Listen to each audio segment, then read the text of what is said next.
Welcome to the Prospectors Radio Show, the talk show for our community. Please welcome Rich Cooley, Indiana Gold Hunter Dennis Dayton, Kathleen Biffle, and your host, Tim Grimes. All right, everybody, welcome back to another edition of Prospector Radio. I'm your host, Tim Grimes, and joining me tonight, well, to start off with, I got two of them here. So first off, let's introduce Miss Kathleen Biffle. How are you, Kathleen? Hello, everyone. Hello. How you doing? It's still daylight out. I'm looking out of the window, and it's really nice. It is. It's daylight. We haven't did a daylight show in a while. It's weird. I can actually, you can sit here and watch the sunset from this direction because this window faces west. Oh. It's, in between the houses across the street. Let's see. I get a glimpse. I'm looking at the back of a house. Yeah. Not much. It's kind of pink tonight. So great to be here. Yes. Busy weekend. Mm-hmm. No Didn't prospecting? get in the creek, though. Oh. I thought No. you might. It was sunny. Well, oh my goodness. Friday was bone-chilling cold. I don't even know where it came from. I plowed snow Friday when I got to work. Yeah. It snowed a lot up there? Yeah, we got enough to plow. The parking lot was a disaster. And it's like, oh, really? Are you kidding me? I'm like, I got to do this one more time. Well, we didn't get any snow to plow, but the wind, oh my goodness, the wind. It was my nemesis all weekend. And once you get cold, you just can't get your core temperature back up, Yep. Oh, I know. It's ridiculous, ain't it? Well, it is, but it was a good weekend to get things done, and we were very, very busy. At least it was sunny, and it made you feel I know, better. and that's what made it easy. Right. I'd look out the window and thinking, God, it looks awful nice out there. It's got to be 50-some degrees, and I'd go over to the thermometer, and it'd be 37. I'm like, like, it's still I know, cold. it is deceiving. Yeah. I did the same thing a couple times. I'm like, I don't want to be out here.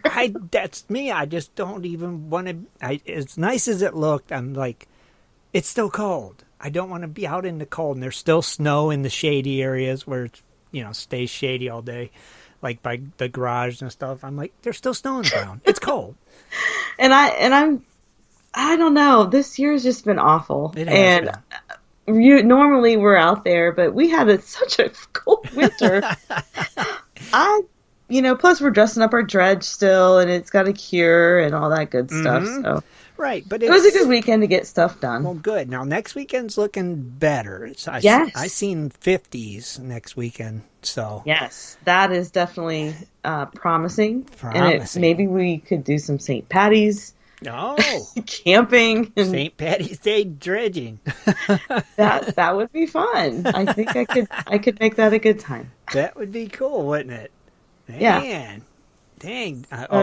Dennis just chimed in the Spreaker chat room saying it's been nice outside there because it's like Arizona and Indiana. It's always warmer there than here, which is another thing that don't make sense.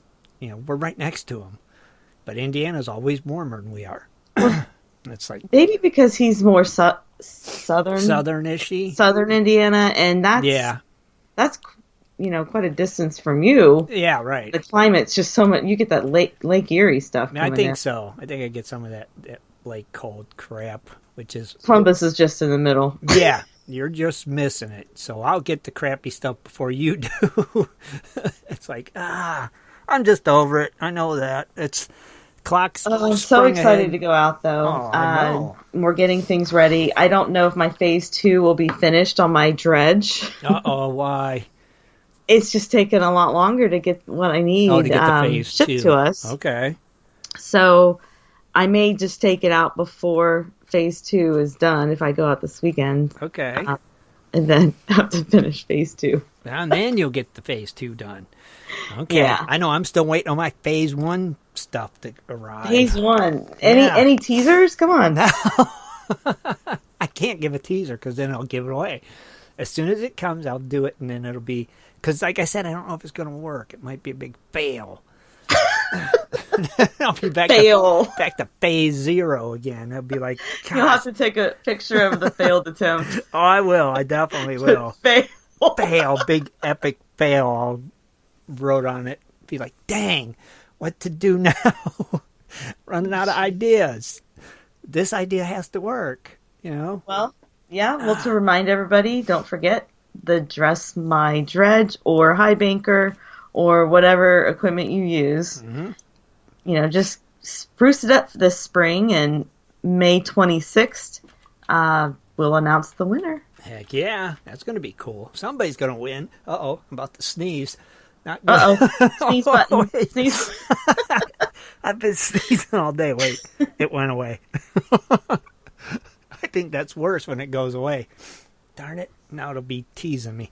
But yeah, it's like, oh gosh. So yeah, dress up them dredges. I mean, look at Kathleen and Shad's, how far they've gotten. It's like, and Rich is pretty much finished with his, isn't it? Rich is done. So now, have you heard from him? Is he going to be calling in from? I have not heard. Log hunting. I haven't heard. So I'm gonna bet negative, because heck, he was leaving yesterday and 20 some hours of driving. Oh, I don't think yeah. I'm going to get on the phone. I think I'm going to find I thought of him today when we were watching a show about these pigs swimming in the Caribbean. Oh, really? Yeah, swimming pigs. And it made me think of Rich down there. And Bacon. Yeah. Except Rich is up in Texas. And this was in the Caribbean, right? Where people are snorkeling in the ocean. And I asked Shad, I'm like, you suppose it's like salted pork? Oh, yeah. It's like, what do they call that when they put it in? Marinated. Yeah. It's marinating like, itself. Swimming. But it was kind of weird to see pigs swimming in the ocean. But it does happen, evidently. Evidently. Check it out. Google it. Google it. The fun fact. That was a fun fact. That was just a quick fun fact for you. Swimming pigs in the ocean. Man, crazy. But I guess everybody remembered to spring ahead and set their clocks ahead that have to. So it's now, we get up an hour earlier, and yay. Looking forward to that tomorrow morning. It's going to be loads of fun. Yeah. I know. That's going to be tough. Ain't it? I wonder if the day will go faster, though. Maybe. It might. Well, it might, because you're motivated because it's daylight. Yeah, it'll help, but still, an hour earlier. It's going to be rough for a couple weeks. I know it. One thing I do like about where I sit at work, I face a window. Just a window. Yeah, it's the loading station for all the, the produce trucks and things like that getting delivered to the building, but it's it's a view. It's outside. You get to see people moving around and activity, I guess, so that's cool. There's activities to watch. You get to watch them unload trucks. When I'm on the phone. Yeah. Hey, helps the day go by, I bet. It's like, and you got a window. That's a good thing. Nice. Yeah. That is I got a cubicle, cool. But if I look down the aisle, I have a window. You have a window. If you lean back and look just right, I have a window. Pretty cool, Kathleen. That's awesome. Well, sorry you didn't get to go out this weekend, but hopefully next weekend you're in the creek. But hey, I got a closer look tonight. That's right. I'm looking forward to that. What's that going to be about? It is about North Carolina. Oh, really? Yeah. That's going to be exciting. Yeah. We know some people down in the Carolinas, and I think we got a lot of listeners in that area. So that's pretty cool, and a lot of people that want to go down there and prospect. So that's going to be pretty darn interesting. And I've never done it, so no, me neither. That might be that's a tangible bucket list item. I think. Oh, it's a very doable one. I think so. It's not like out there and craziness, and I can do it. I think we can. I think we all can. We certainly can. I think we'll just have to see what we can do to make that happen. Yeah. Sounds like a plan. And we got a couple people calling in tonight. I know, I believe Sonny's calling in, I believe. And I think Lee Hirschberger's going to be calling in later, too. So, they got some things to share with us. So, look forward to talking to them, seeing what's going on. And Dennis will be here shortly, so yeah, we'll get Dennis in here with us in a bit. And so we got a lot going on tonight. We hope everybody sticks around. It's going to be a great show. Kathleen, thanks for being here. Thanks. Also joining us, we got the other half of the Biffles. We got Mr. Shad Biffle himself. How are you, Shad? Doing well. How are you? Doing good, buddy. What's going on?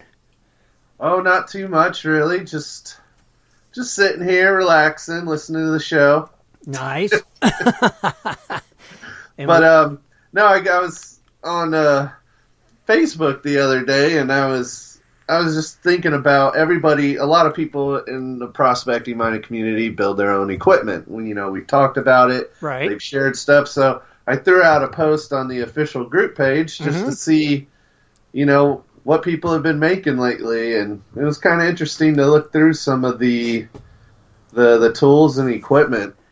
I seen build themselves. Yeah, I seen that. I was like, darn, I ain't got nothing I can post because I haven't really made nothing. I'm like, it was a good post. I looked at some of the stuff too. I was like, that's pretty cool. That was a good idea, Shad. Yeah, I was kind of curious just to see what everybody's put together lately, and there's some very inventive contraptions, and then all the way. I mean, people have done from dredges, the high bankers, to cleanup sluices, to water tables, to crevicing tools, to even Donald Knox has his little dry washing contraption there. Oh yeah, I seen that. Yep, that's right. Yep, pretty cool. That's what it is. The guys they're creative, It's, It's like they just... Well, miners are very resourceful. Definitely. They really are. Well, you kind of have to be, for one. Your equipment, we've run into the situation where something just breaks or doesn't start working right away, and you got to... You're out there in the creek or in the field, and you got to make do with the tools and materials you have to get your gear up and running, so...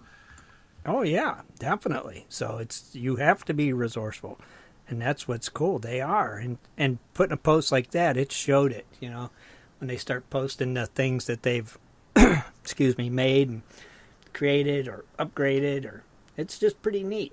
It was a great idea, Shad. Yeah, I'd be curious people to share also on goldprospectorspace.com. Post it there in the main forum and show us what equipment you've recently built or you've had that you're proud of, and talk a little about it. Yeah, I'd like to see it. That would be really cool. Let's get everybody doing that for sure.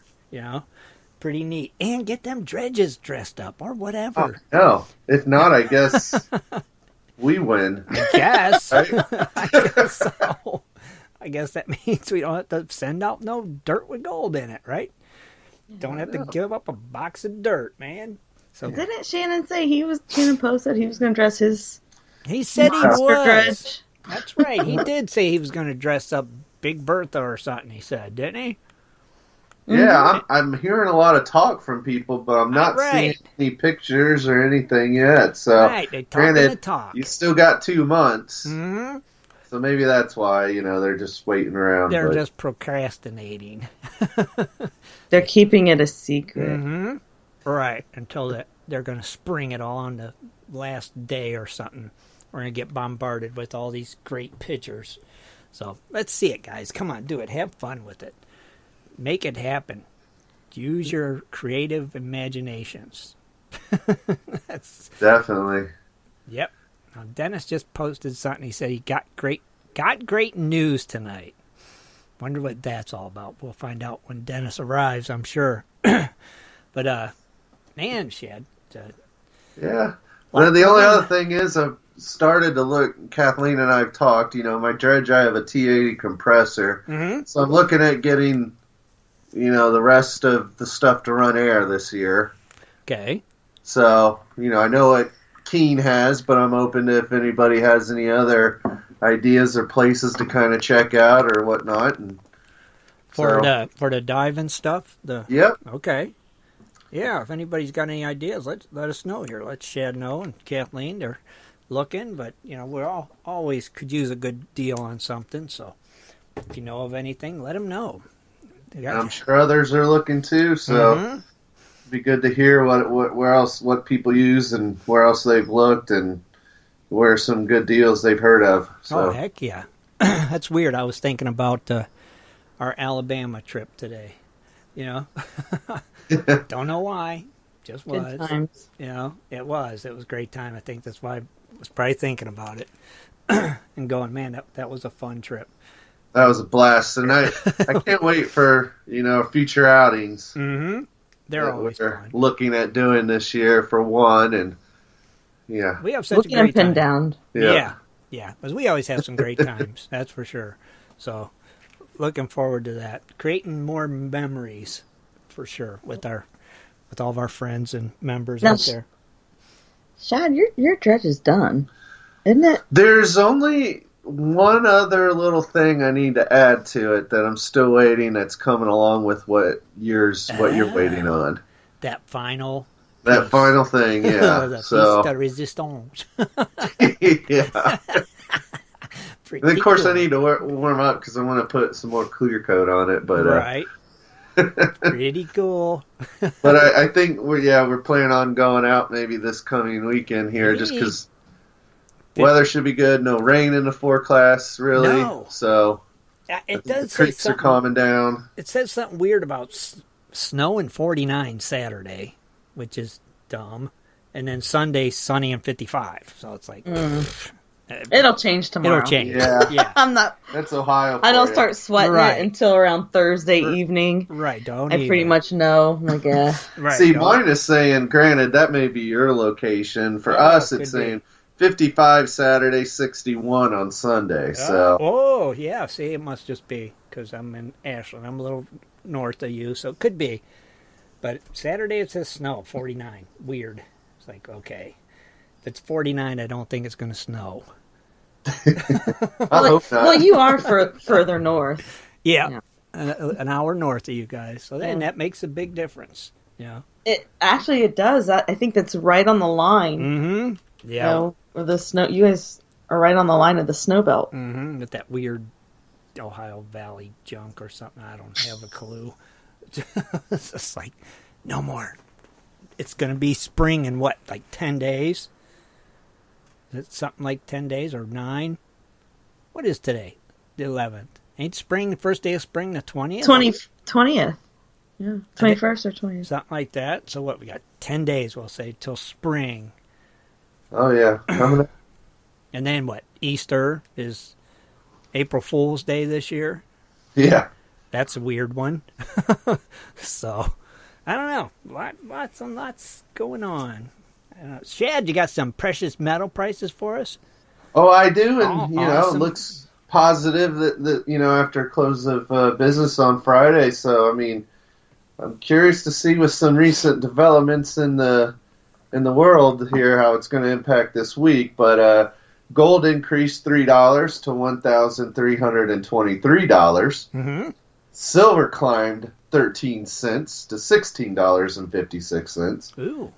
Platinum on the rebound increased $14 to $965. Mm-hmm.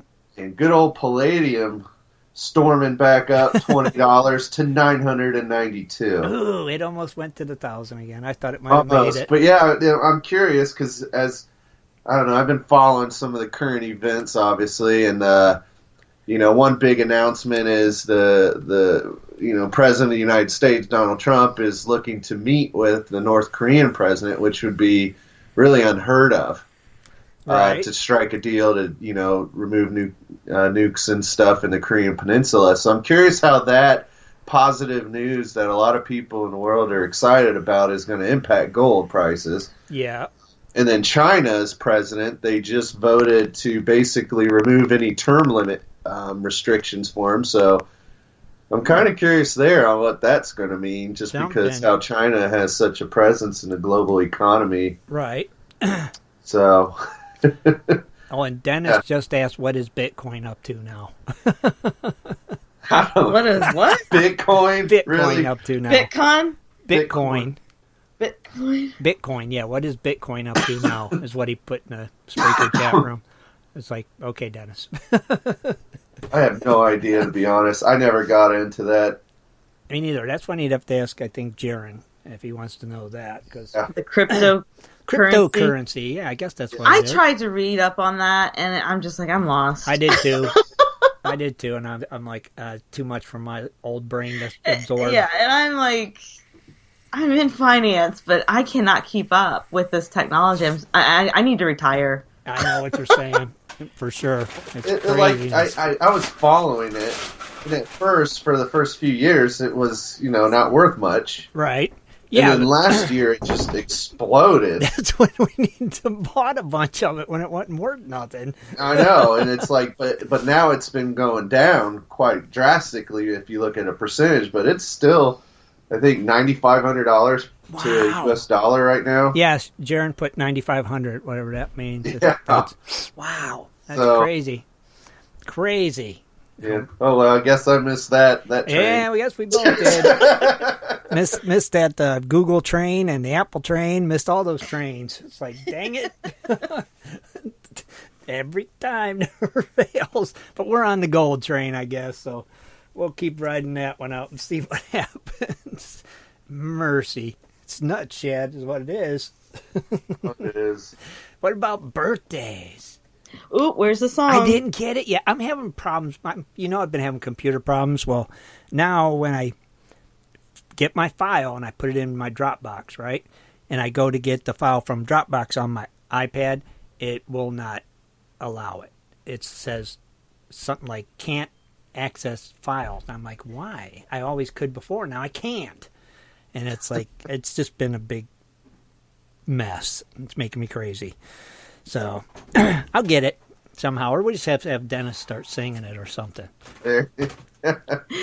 We got to record him singing it like Marilyn Monroe. Yeah, if we can get him. That's what I want to hear. Well, I have the video of him doing that, so. Well, we need it as a song. Yeah, I need him singing it, and then I could just play it every week.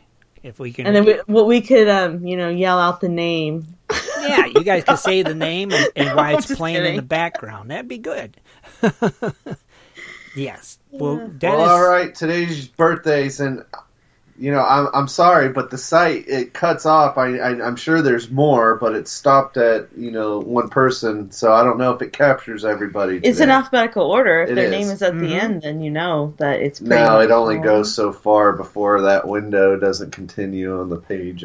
So you have to make the list. I'm sorry, you gotta be up there in the alphabet, I guess, if there's a lot of people having your birthday today. So, all right, happy birthday to Chip Triplett, D. Rhymes, Dan Wee, Harvey Patton, J. London, 3000, Kenneth Colvin, Marlene Alfeld, Mike Cook, Nikos Royces, Poker Kid, Randy Homola, Richard Dooling, Roger Valerias, and Stephen Clapham, and then Tarif. So happy birthday. If anybody else, I'm sorry. Happy birthday. Yeah, we're sorry. It just didn't make the cut. It didn't make the list. It didn't make the cut. Sorry, change your username next time to start with A. A. Be A something. A. Dennis Dayton. A. Shad Biffle. That's how you do it. Then you'll make the cut. At least we get a bunch of them in. So that's a good thing. Maybe it's only set to display so many, Shad. I think so. So it don't go like a mile down the page. It might just be set to display 10 or 15. I'll have to look and see. But then again, you could be reading birthdays for an hour. I could, and I wouldn't like that. It's because right now, as of today, we are up to 6,979 members. We're 21 away from 7,000. Wow. Sweet. GPS 7,000. Yeah. There we go. Let's hit that 7,000 by next Sunday. 21 there you go. members. I think it's doable. It is. That's should be an easy mark. And if not, I guarantee in 2 weeks when we have the Kelly brothers on from Bering Sea Gold, we'll hit that 21. That's right, on March 25th. Mm-hmm. So tune into that. Should be a fun show to hear from this. Yeah, parental discretion is advised. It's our little disclaimer on that one. Because remember, it's live, so we have no control. Can't censor nothing. So I don't know on that one. It'll be fun, I'm sure. And heck, what I was telling you guys earlier, the show right now has got 90,867 plays. That was before we went live today. So Cool. We're almost to that 100,000 play mark. And like I said, that's not including iHeart or YouTube or iTunes, TuneIn, none of them. So actually, we probably already are at the 100,000. We got 9,775 likes on Spreaker, 552 followers, and 13,106 downloads. So thank you guys very much for listening to the show. Yay! Yeah, we need a little applause thingy. Or snaps. Yeah. Snaps. You get snaps. I can't snap. Well, I can't whistle, so there. All right. Dang it hurts when I try to snap. But cool, very cool. So thanks to our listeners for taking their time and listening to us every Wednesday and Sunday here at Prospector Radio. And just hanging out with us when we have some fun and try to educate. And just like I said, just have a good time each week here on the show. And, well, we couldn't do it without them. No, we couldn't. We'd just be sitting here talking to ourselves, I reckon. And we do that enough already. Yeah, we do. So we definitely appreciate our listeners. That is for sure. And I know, like I said, Dennis will be here shortly. And he's got some things to tell us. We got Sonny's going to call in a couple minutes, I'm sure. And then we got Lee Hershberger's going to call in after Kathleen's closer look. I wonder who this is calling. This could be Sonny. I believe Sonny, yep. All right, let's go ahead and take that caller. All right, caller. What's your name? Where are you calling from?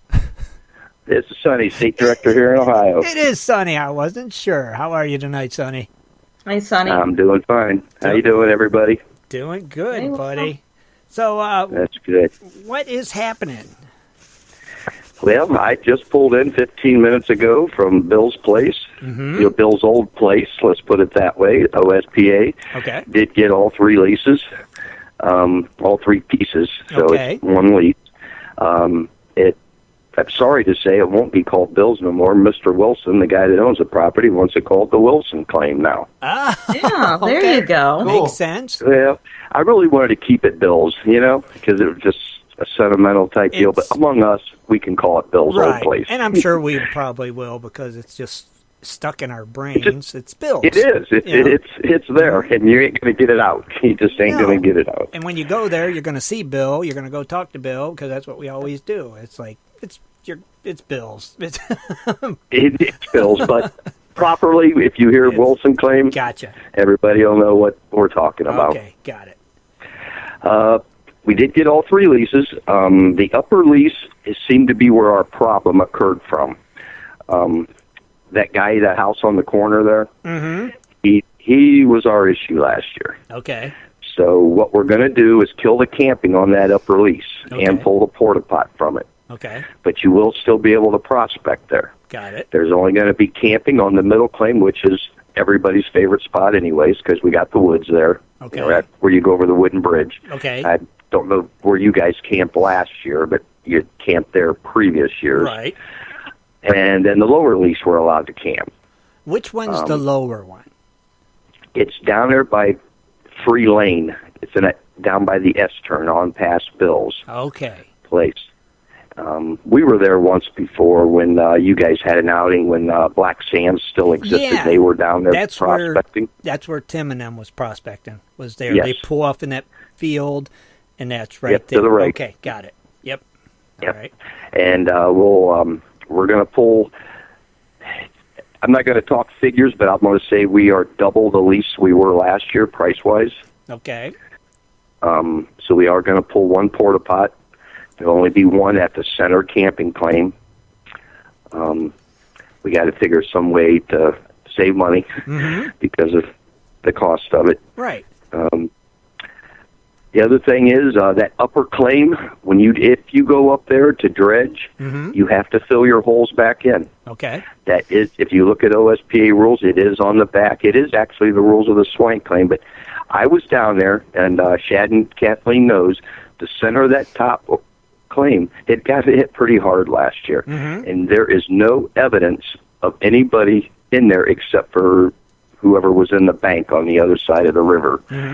That's still showing evident, but there's nothing in the center. You can't even tell we were there. Right, of course not. It's flat. Right. It is literally flat.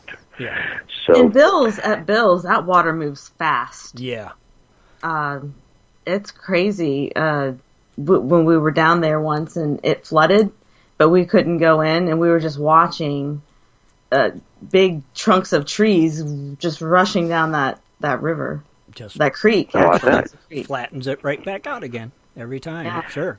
Crazy. But there's no evidence that we were there. Okay, and I know Kathleen and Shad was both down there. And no, there was a whole waist deep, man. I'm going to say 50, 60 yards long up through the center of it. Where we were allowed to dredge. Right. But it's gone. There's no evidence of us there whatsoever. That's good. To save face with this owner up there on the corner, we're just going to play it. Okay.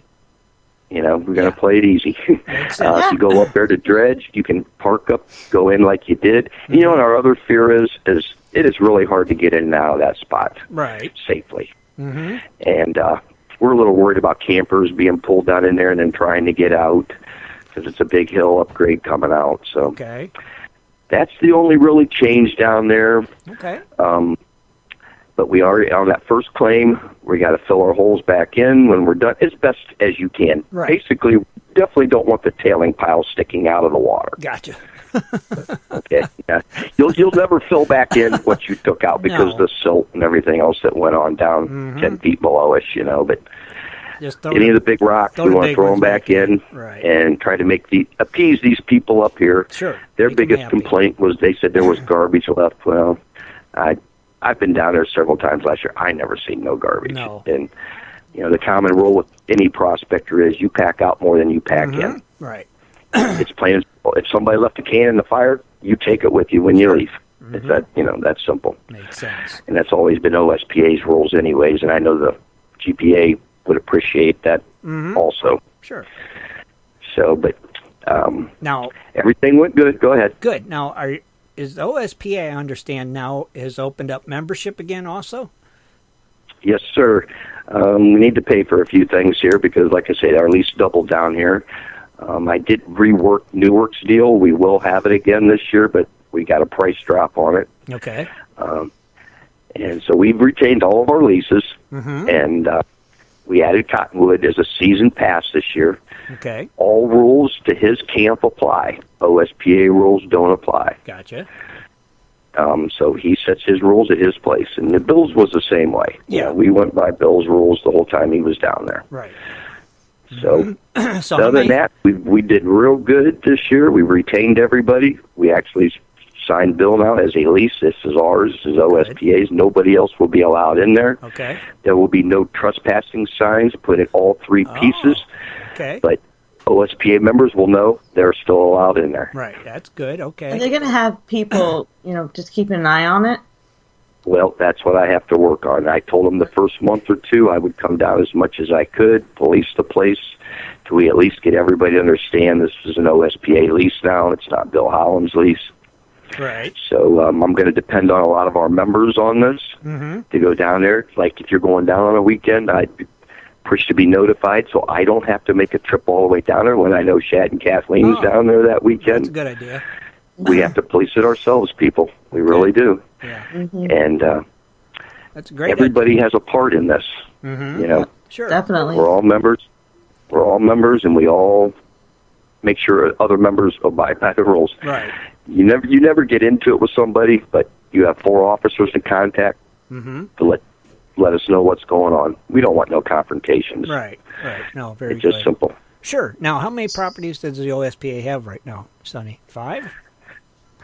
We have, actually, count double D as 2 because there's 2 leases there, but it's 1 property. And so, yes, then we come back up. Now we have 3 pieces at in Bainbridge, the Wilson claim now. Okay. Bill's old place. And it is one lease, but it's still 3 pieces. Right. Then you work your way over to Double D. So I said that one already. So there's 5. Wow. There'd be 5. It's actually 6 pieces, but 5 basically homeowners and then a season pass. So yes, you were right, 5. Mansfield's still really around. Good leases, if anybody's ever been to Mansfield for a little piece of property, it's awesome. It is. I mean, what it is, it is. Awesome. Yes. So that's that one. Then what's the other one? We got North Claim, which is our claim to fame. It's our swank. Right. It's kept groomed. Now, Bill's might not be groomed as well this year because Bill mowed before. Bill is going to help us monitor the place a little bit, but you know how much Bill gets around. He's got doctor's appointments and all that stuff he's constantly going to, but he is going to help us monitor a little bit here this year. Okay. Bill does get an honorary membership to OSPA. Okay, that's good. Of course. That's good. Yep, he'll be a member as long as we have leases down there. Good. Actually, it's an honorary, because even if Mr. Wilson did finally ever decide he didn't want to lease to us no more, Bill will still have a membership for everything he's done for all of us prospectors. That's cool. That's good. Awesome. So, Sonny, it's right now to join the OSPA. I posted the link in the chat room and on the page, but it's ospagold.com. Normally, for a new member, it's $150, which includes your household. But right now, through this month, you guys you cut it down to kind of drive new members to $120. Is that correct? You got it, Shad. Right on the money. So you drop $30 for the initiation fee. Now, once you pay that first initiation fee of $120, or if you wait over the month and have to pay the $150, every time you renew, it drops to $100. So once you're a member, your membership fee is $100. But we do have an initiation fee, and we did drop that from $50 down to $20. So you're correct right now until the first week of next month. You can get in OSPA for $120, and then thereafter it's $100 a year. Okay, and there's special to price maintain your membership. Special price for veterans too, right? Veterans is $96. No matter if there's a special going on or not, veterans will come in at $96 regardless, and we'll stay that way. Okay, very cool. We always give a special break to our vets. Now, is there a certain amount of people or new members that you have a goal for, and then is there going to be a cutoff point that people need to act fast, or what? I would act fast. We've, as most people know, we kind of slowed our growth down on purpose by raising our membership initiation fee to it to slow the. But I didn't expect this to come in my lap 6 months later. Right.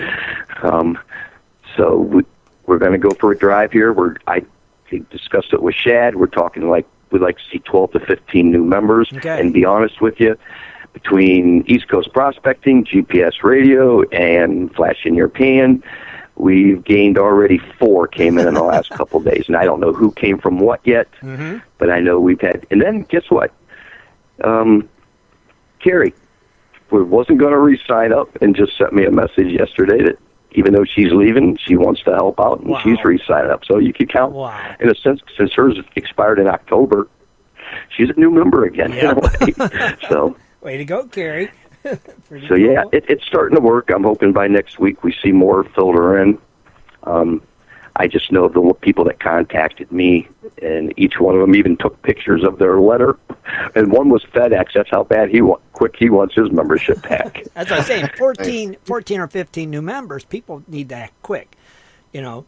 I agree. You got to act quick because they could go fast. And be honest with you, as many people that went to Bills that were still not OSPA members or even GPA members, as a matter of fact, we feel there's going to be a rush once they figure it out that they can't get in there. Right. That they have to join OSPA to get in here. And if they wait too long, they could be in trouble. Yeah, right. They can miss out on prospecting these great properties.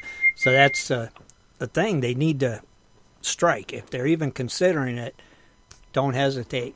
Contact the OSPA and get that membership because, like Sonny said, he's already had 4 or 5, so that leaves 10. So act now. Right. Don't hesitate for that price. And we got members not just in Ohio, but Pennsylvania, Indiana, I think Michigan, Kentucky, West Virginia areas. Sure. And Yeah. Even I know last year we had one out in Missouri. Yeah, Caleb was a member, right? I don't know. It was John Myers. Caleb never joined, but I thought he did. Okay. What's his name? Myers. Yep. Oh yeah, that's right. James Myers. Myers. Okay, yep. James. Mm-hmm. Yeah, he's from Missouri, and he came from GPS Radio. See, that's what I mean. You don't have to live in Ohio. I mean, if you're just looking for... No, and I'll be honest with you, anybody that's from West Virginia or Kentucky, between Double D down there near Cincinnati, and then now with this Wilson claim here, and it's all drivable for anybody.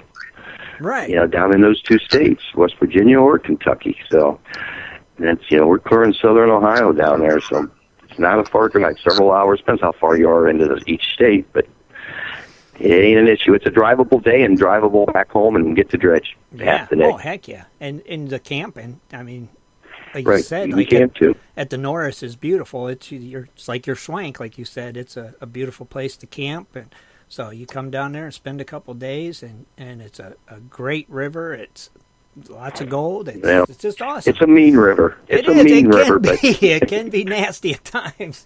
But there's other times. It can be a mean river, and you just have to. Yeah. And the worst thing about the Norris is that river covers over like 3 counties upstream. Mm-hmm. So it can rain in a county a long ways away, and water level comes up there. Yep. Even you didn't get a drop. Right. You know. And next thing you know, so you always got to keep your heads up, and everybody knows that's dredged any length of time. You pick a rock out, and every now and then you take a glance at that rock and seeing if it's still sticking out of the water. You know. Yep. We got nailed at Double D last year. I mean, it was a scramble. Uh-huh. It literally it came up. Never rained at Double D whatsoever. Right. And we all ate. We had a feast down there that day. We were all stuffed, and somebody just happened to look down over the bank and start seeing sticks and limbs coming down the river. Oh, jeez. And it was a mad dash. We didn't lose hardly anything. I lost my milk crate. I can live with that. Yeah, that's acceptable loss. But it was a mad dash. I mean, it took everybody to get everything out. So that's how quick any of these rivers can rise on you. It don't have to rain where you're sitting. No, so it don't like Bill's. We've seen that there, and at the Norris too. So we know we've all seen it and witnessed it, and so and had equipment in it. Yeah, a lot of us, anyways. Yeah, it's happened to me twice over my 15 years. So nobody's immune from getting nailed because you just. Especially if you're wore out at the end of the day. Yeah. It's real easy to look at that equipment and say, leave it there till morning. It'll be all right. That's what we say. Yeah, it'll be all right. No, it ain't going to be all right. You need to get it up on the bank, at least where you can reach down to it if the river comes up. You know, that just... Yeah, definitely. And I've got away with it numbers of times, but it's going to nail you if you keep it up. It's going to nail you eventually. And Bill's, honestly, there's been 3 feet wall of water come down through there. Mm-hmm. At 3 feet, you ain't going to save nothing. No. No, it just ain't going to happen. It's going to be gone before you can react. Take you with it. Let's put it that way. If you try to go in and get it, and it ain't worth it. It's just it ain't worth it. Nope. It ain't worth it. That's why I like making my stuff, because I can make it for. I heard you guys talk about it. I can make mine for 1/4 the price, and if I lose it, it's not as big a deal. I always make sure my motor is always up, anyways, no matter what. There you go. Yeah, that's the important part. Yes, now, Sonny, real quick, there was a question in the chat room earlier. Is any chance OSPA will start accepting, credit cards for payment? PayPal? Boy, I can work on that here over the next week and see if it can be done. Okay. Naturally, that's not my part in this. That's the treasurer's part. Mm-hmm. Yeah, I will talk to him. That'd be cool. Because it's been mentioned before, and then Shad mentioned it to me once before, and then now you're saying it came up in the chat room. Yeah. So let me work on that this week, and I'll let you know if it's feasible. I know if you do a credit card or anything, they take part of it. They take a small fee, a couple bucks for that. Just a couple bucks? Yeah. I didn't know how much it was. Yeah, it'd only probably be like $2 to $3. So it's like, it's kind of worth it for the convenience for people to do it. So it's like, I agree. You know what I mean? And yep. A lot of people just I can work on that this week with Mailman, see what we can come up with. But really easy to set up and to use. And you say PayPal can do that too? Yeah, exactly. Yep. Mm-hmm. And it's secure, and you don't have to worry, and it's just really easy. I think PayPal Wallet doesn't charge anything at all. Oh, If really? you go through I think it's called PayPal Wallet or it's Google Wallet or something like that. Yeah, they don't charge anything at all. Yeah, that's something worth checking on for sure. You know, I will do some checking on that because I know there is members that would like to pay and they got their debit card or credit card on them, but they don't have cash. Right. You know? Right, and it's something you can even use when you're at the outings and you're promoting and you having a membership thing or selling stuff. You can have the thing that plugs right into your phone and take credit cards right there for sales and stuff of merchandise or whatever. Well, Sonny, if you can get that, we have a member, Jim Robinson, said he'll join if you guys can take credit cards. Okay. Tell him I'll work on it. He said he'll join in a minute, is what he said. Oh, yeah, a minute. Huh? Yeah, he's like, I'll work on that, and if I get that going, I don't know how long it takes to get the process moving, even once we get it, say we do it. 10 minutes, and it's done. 10 minutes? And give us a call if you do get that set up and let us know so everyone else can know. Yeah, we'll let Jim Robinson know, actually, and he can join right up. That's cool. Yeah, so Sonny, let us know, and let us know how the drive's going, and that way we can let people know, hey, that's it. They're not accepting no more, sorry. Right. So, yeah, and great job getting that lease again, and thanks for sharing that stuff with us, and we'll do our part as always for sure, and to help make sure everything runs the way it's supposed to. Okay. Yep. Just remember, when you guys are down there, you're part of the club. Right. You have to help us police it, especially this first year. Oh yeah, we'll give you a call. call. Clean the place up a little bit. Yep, we'll give you a call and let you know we're going down or something, and so buddy. You don't have to worry about going and stuff. So, Sonny, I thank you. appreciate letting me on here and let me talk a little bit. Pleasure. And I'll see you guys on the creek soon. Awesome, brother. Thanks, Sonny. Thanks, Sonny. Take care. Bye. Bye. All right. Dennis Dayton has arrived. What's happening, Dennis? Let me introduce you real quick before I go to a commercial. You just got off go work? to commercial. You sure? Go to commercial. Go to commercial, and then you'll tell us what's going on? Oh, yeah. All right. We'll be right back, everybody. Do you like to mine for gold? Enjoy prospecting a nice crack in the bedrock? Enjoy getting outdoors to camp, fish, hunt, and hike on your public lands? You plan your trip, load the gear, grab the dog, put the family in the truck, and drive off to a locked gate. A sign says you cannot enter or access your own public lands. Mining claims and public land owned by we the people are being designated as off limits by our own government every single day. Are you concerned about the direction our government is going? Are you tired of seeing no access, no entry signs on your lands? We are, and we are fighting back. We are AMRA, America Mining Rights Association, the fastest growing small mining advocacy association in America. AMRA is a 501c3 not-for-profit formed by miners, hunters, off-roaders, retired military men, and women to stop the insanity. AMRA was formed to educate, unite, and help the small miners and public land users on their rights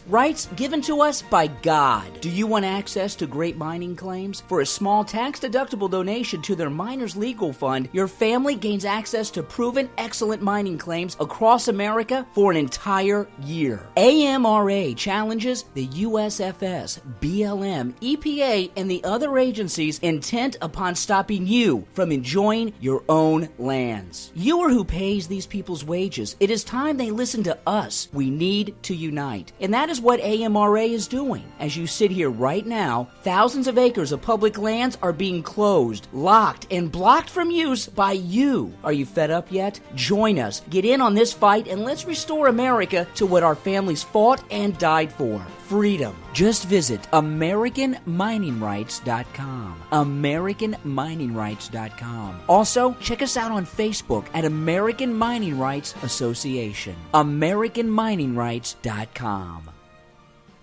Just stopped by on my way home to show you all my gold. You've been digging into some Jimbo's gold pay dirt. Yeah, Jimbo's gold made me a hero. Huh? Got an amazing idea and supplies on sale from Jimbo's website. With bad weather, bored kids, and stressed wife, I threw a panning party for the kids and their friends. All the moms got a break, kids had a blast. Hero. Happy kids, happy wife, great gold. That's why Jimbo's Gold is always my first choice. Did you teach panning or share your prospecting knowledge? Then you are our hero. Tell us your story for a chance to receive a hero's reward at www.jimbosgold.com/hero. All right, everybody, we're back. And now joining us, we got our little buddy, the Indiana Gold Hunter himself, Dennis Dayton. How are you, buddy? I'm doing really good. Really good? Really good. Oh, yeah. Everything's been working out really good so far this year. Knock on some, I can't find some wood, but got all the vacations paid for. Plane tickets are bought. Mm-hmm. Probably going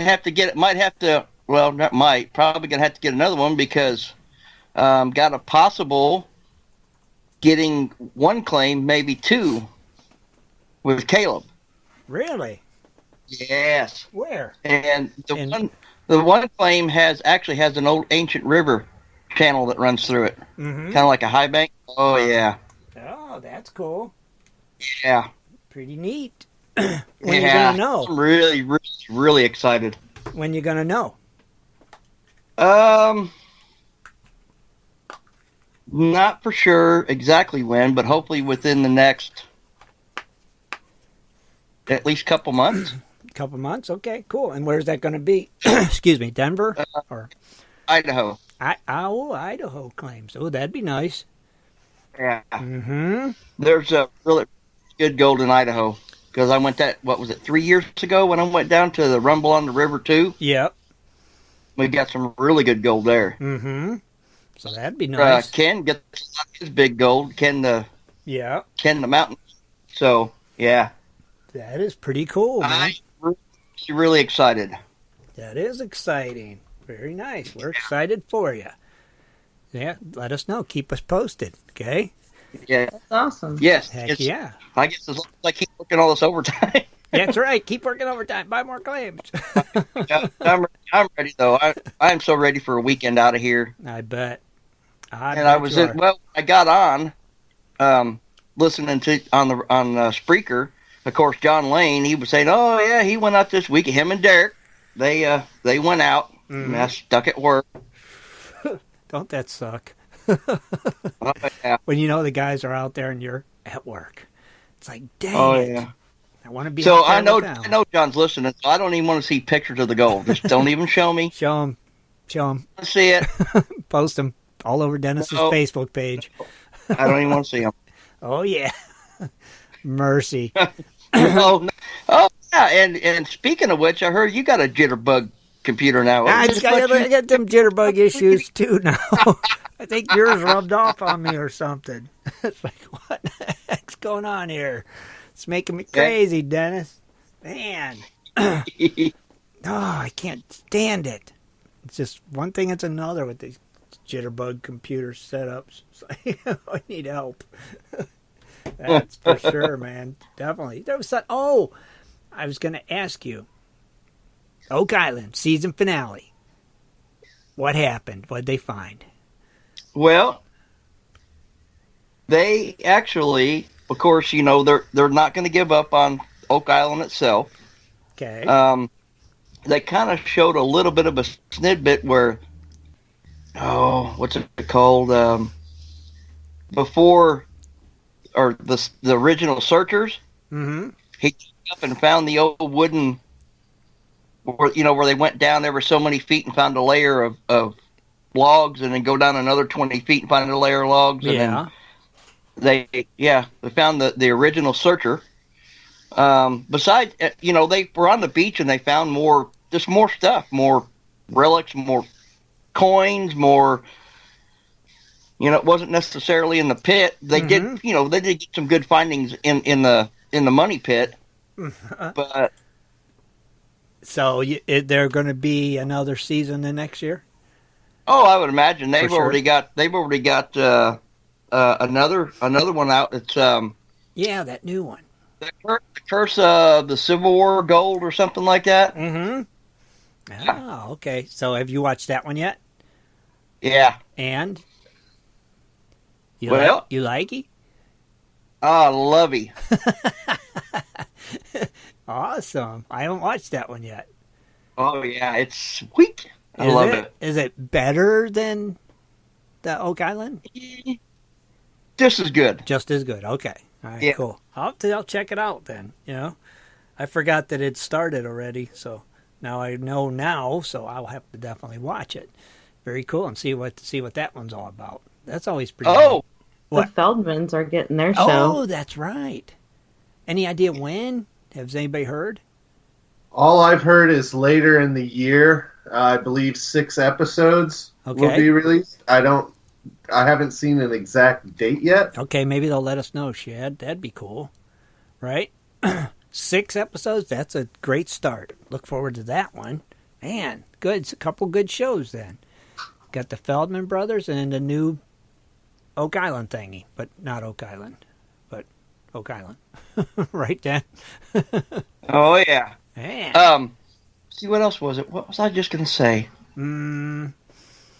Oh!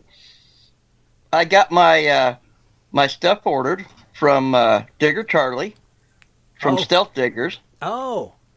Yeah, to dress up my dredge, and he told me, let's see here.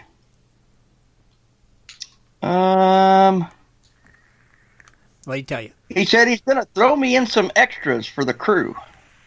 Oh, wow. Pretty cool. Yeah, so when I get the box in, I'm going to do a video. Cool.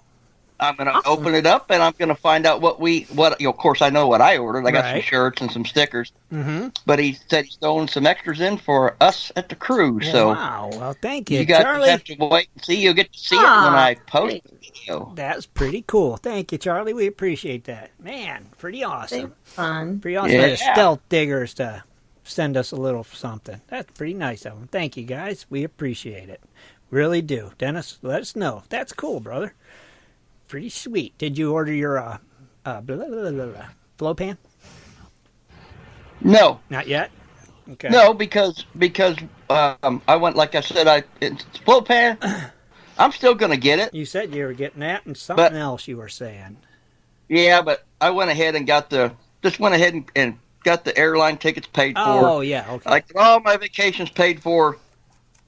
Yeah, that makes sense. Get the vacation paid for. The rental stuff is taken care of. It's done. Only thing I have to take with me is just play money. Good. You shouldn't need much of that in Alaska.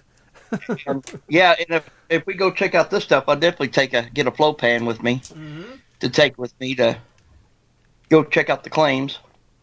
Which hopefully it's soon, because I'll take a weekend trip if we have to. We go down there and do some testing on the claims and stuff. That'd be pretty neat. Yeah, that'd be fun. I like to do that. Oh man, I'm telling you, I'm excited. That's a claim in Arizona, 2 in Idaho. Man, look at you, Mr. Claim Owner. You can be like one of them Wild West guys,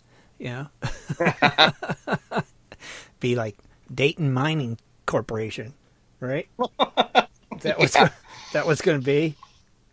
Is that going to be? Yeah, go to Idaho in the summer and Arizona in the winter. Heck yeah, I like it.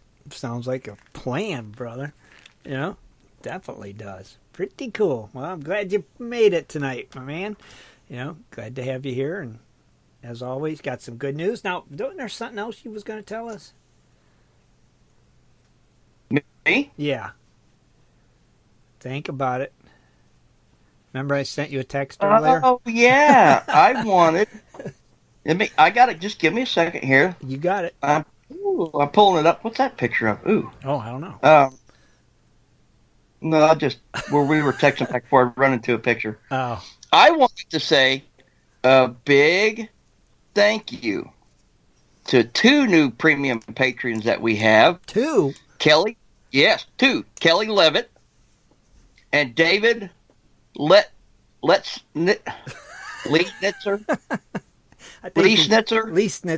I think it is. Leesnitzer? Is it Leesnitzer, Kathleen? That sounds right, right? Yeah, that sounds right. Snitzer? Leesnitzer. Lees. Yeah, Leesnitzer. Yep. Wow. So, and they're both Crony Club members, too. Oh, yes, they are. That's right. They're both Crony Club members and now premium patrons. Very cool. Thank you, Dennis, and thank you, Kelly and David, for joining the premium patrons and supporting the show. We appreciate it. Thank you guys so much, all of our patrons out there, and our cronies, and our members, and our listeners. I can't thank you guys enough. You guys are the best, for sure. Dennis, thank you. See? No problem. Thought you had one more thing. I could just read your mind, right? Evidently. Oh, yeah. Now, I think it's time for a very special segment we got tonight. Kathleen does this once a month. This is a closer look with Kathleen Biffle. Give your dredge sounds there to start Well, with. thank you. Thank you for that introduction. And that's Closer Look, spelled with a K. With a K, that's right. Oh, hi, everyone. So, tonight, everyone has heard of the California Gold Rush, right? Of course. Yeah. Well, tonight, we're going to just take a closer look into the Carolina Gold Rush. Oh, cool. Because it was the first one, allegedly. Really? I don't know. Okay. I'll tell you why, because I kind of got confused when I was looking it up. That's okay. But anyway, there wasn't much hype, I guess, recently. But actually, when I dug into this, there was a lot of interesting stories related to the gold rush in North Carolina. Mm-hmm. And tonight I have an interesting tale about the discovery of the North Carolina gold that sparked the rush. Okay.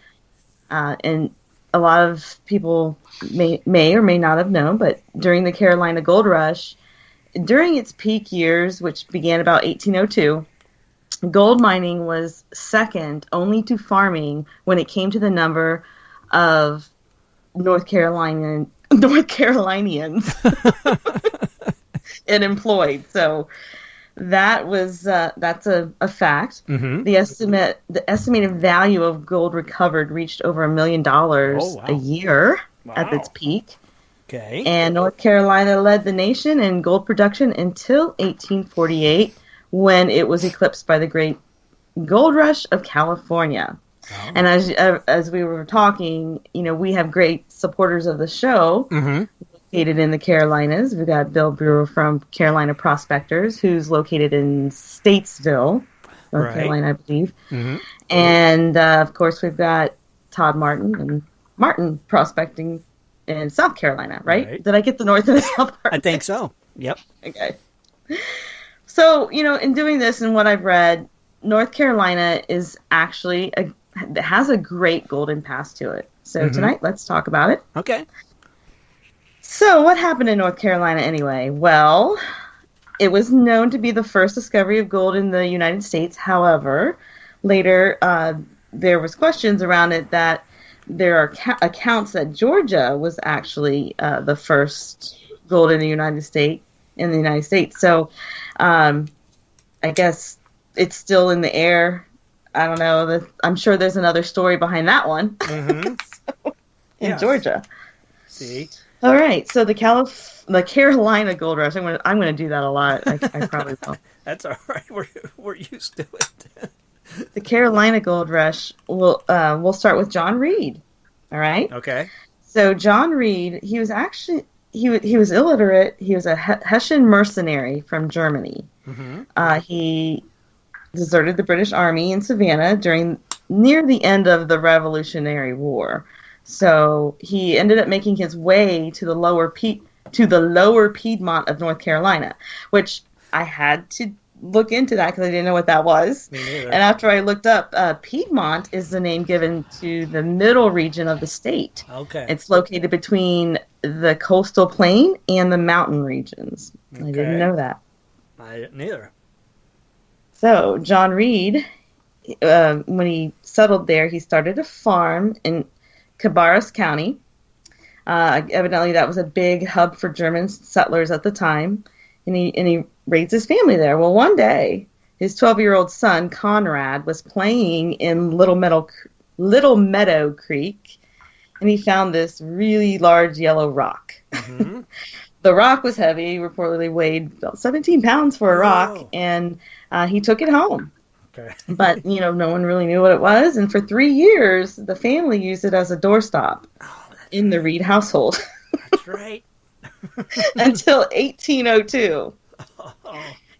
Yeah, John Reed had no concept of gold, but he knew that, hey, this is really heavy and it's unique. So he ended up bringing it first to William Atkinson, who was a silversmith in nearby Concord. Mm-hmm. However, strangely enough, Atkinson was unable to identify it as being gold.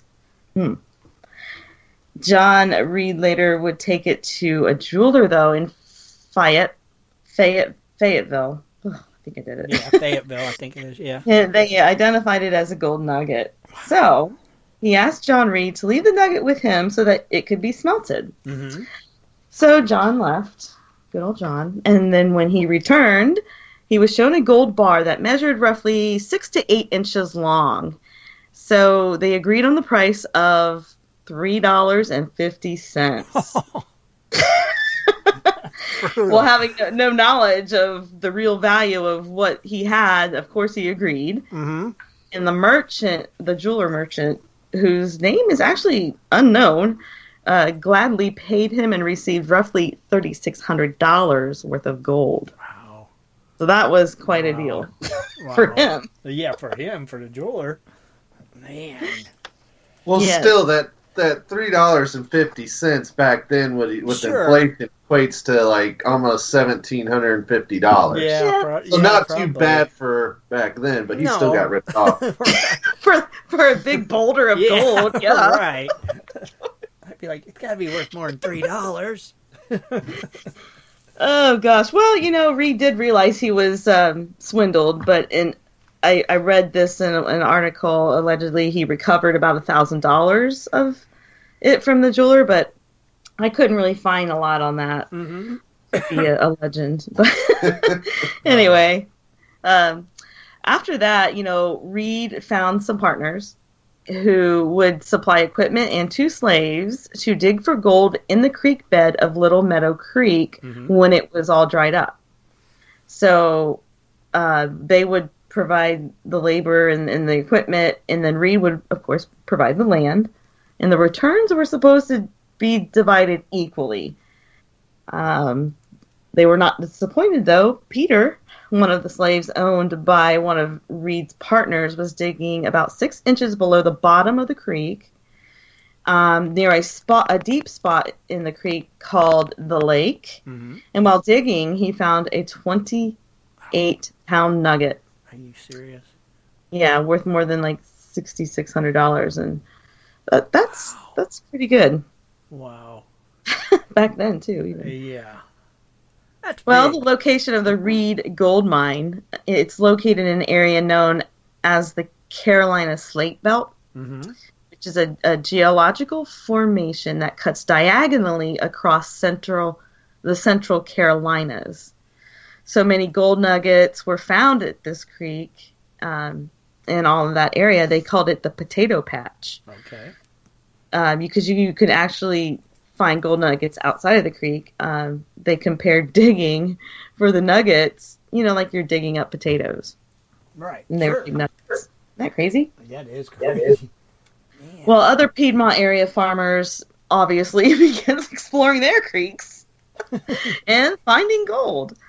By 1832, more than 50 mines were operating in North Carolina, employing more than 25,000 people. And like I said earlier, next to farming, more people were employed in gold mining.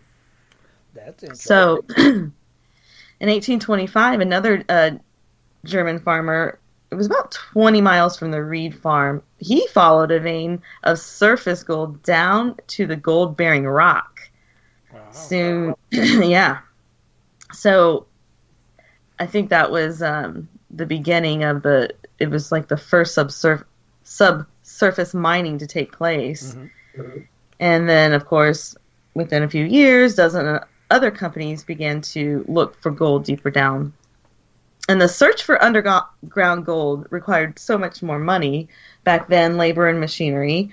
Underground work at the Reed didn't start until 1831. And 4 years later, it was reported that the rich mine closed for a whole decade, while its owners argued over they were arguing over a hunk of gold. Well, how big that in legal battles, and it evidently reached the state Supreme Court. How much is a hunk of gold? Yeah. Just a hunk of gold. How big was that one? Bigger than 28 pounds. Maybe. It was probably the 28-pounder, I'm guessing, but I don't know. Man. Oh, gosh. So John Reed, unlike the California gold rush, the ones who started or who had the first discoveries, John Reed actually died a very wealthy man. He wasn't dirt poor like the others. The Reed mine was sold at a public auction where it changed hands many times through the years until 1911. When the last underground work took place there, they found the last large nugget in 1896 and weighed 23 pounds. Oh. So it was still... They pulled some big gold out of there. Now that's a hunk of gold, too. Yeah. With all them big ones, man. Well, today, parts of the underground tunnels at the Reed mine has been restored for guided tours. I think I would love to go see that. That'd be cool. I'll take my in North Carolina. No. They have a visitor center. It contains exhibits of gold and historical mining equipment. That would be kind of neat to see. It would be. Who knows? Maybe we'll get down there. Field trip. Road trip. All right, so that was a little bit about the history. Let's talk about some interesting facts. Okay. And these are interesting facts in a tale I did find about the Carolina Gold Rush. Mm-hmm. Oddly enough, raw gold was really abundant in North Carolina, but coins were not. So during the antebellum period, a common practice was bartering. The banking system was in absolute chaos. State banks issued and recalled paper currency that was not often backed by real assets. And if that wasn't crazy enough, English and Spanish coins were still circulating. So, wherever you went, values just kind of varied from place to place. Mm-hmm. The gold coins that were printed at the U.S. Mint in Philadelphia, they were really found down in the South because, well, the trip probably. Right. I don't know why. I mean, that was the first mint, so maybe it took a while. But prospectors who mined in the South would find the gold, and because they didn't have a reliable market for it, and with the U.S. Mint being in Philadelphia, it was just easy for them to ship it through Charleston over to Europe. Really? So they would much rather do that than rely on sending it to Philadelphia. You just can't get on the highway. Sure. Drive up there. No. So U.S. Representative Samuel Price Carson, he was familiar with the problem that the miners faced, and he felt that let's keep the money here. He introduced a resolution to secure a U.S. mint in the mining region of the Carolinas, but it wasn't until 1835 that Congress approved construction of the mints in Charlotte, Dahlonega, Georgia, New Orleans, Louisiana. So it pretty much sparked the expansion of the U.S. Mint. So that's pretty good. That's good info. Yeah. And this is a story. It's just a tidbit. Mm-hmm. Not too long ago, and I meant to do more digging to find out exactly when, but it was not too long ago because there was recording devices. Okay. A North Charlotte woman claims she captured images on her flip camcorder. I don't know if that will tell us when that timeline is, but a flip camcorder recorded the ghost at the Reed gold mine. It's said to be haunted. When she reviewed her videotape, she was amazed at what she captured. The video showed a figure falling.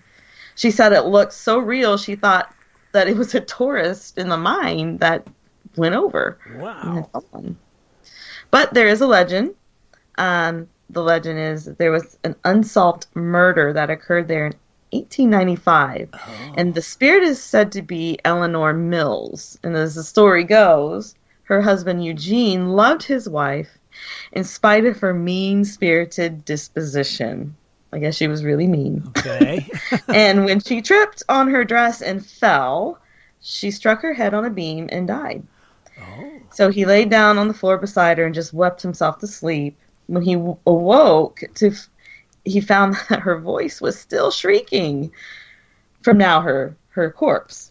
Wow. So terrified, he threw the body down a deep tunnel called the engine shaft in the mine.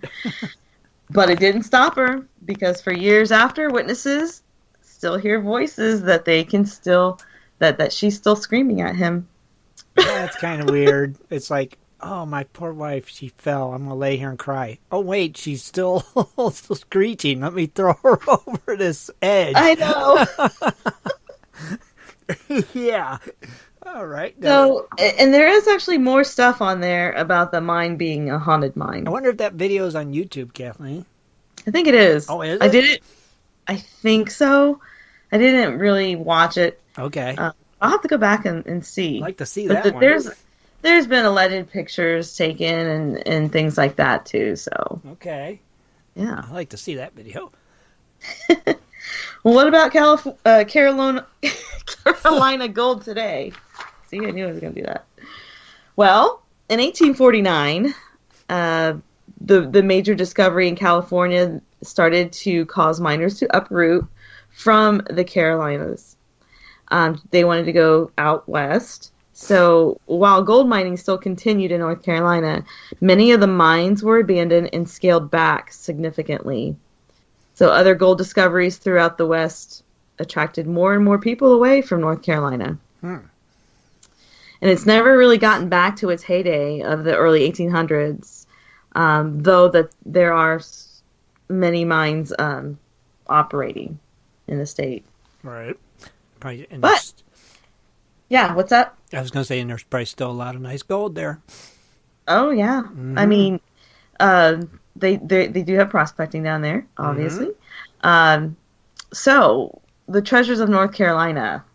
Well, there's 100 counties in North Carolina. Okay. And based on official geological records of the state of North Carolina and the federal government, there are 300 gold mines and prospecting panning locations in almost 40 of the 100 counties. Oh. So any listeners in North Carolina, listen up. Mm-hmm. I'll just name a handful of them, besides, obviously, the county of Carabas, I think I'm saying it right, Mecklenburg and Rutherford Town, which were the big counties back then. Others include today, Andrews, Ashboro, Belmont, Boone, Brevard, Cashiers, Clay, Chapel Hill. I can go on and on, but I won't. I won't name all 34. If you want to see this, I think there is a good article out there that lists them. Mm-hmm. But there's quite a bit. North Carolina is looking better and better, Kathleen. Doesn't it? It's starting to sound really, really good. Sounding like. All right, so now that you kind of know where to go in North Carolina, how? I mean, what are the rules, right? Right. Well, people have found gems and minerals while prospecting for gold, and they were panning. And we all know that the gemstones down there are known as rubies, sapphires, garnets, emeralds, and an occasional diamond can be found. Okay. If you have a metal detector, you should be able to detect for gold nuggets. But, if you have a metal detector, there's also old rural churches and schools, which obviously are good for finding little treasures of itself. There are extensive national forests located in North Carolina. You are allowed to pan for gold there. Don't worry if the stream is small. They said that even the little streams have gold. You cannot pan in congressionally designated wilderness areas or corridors of designated wild and scenic rivers.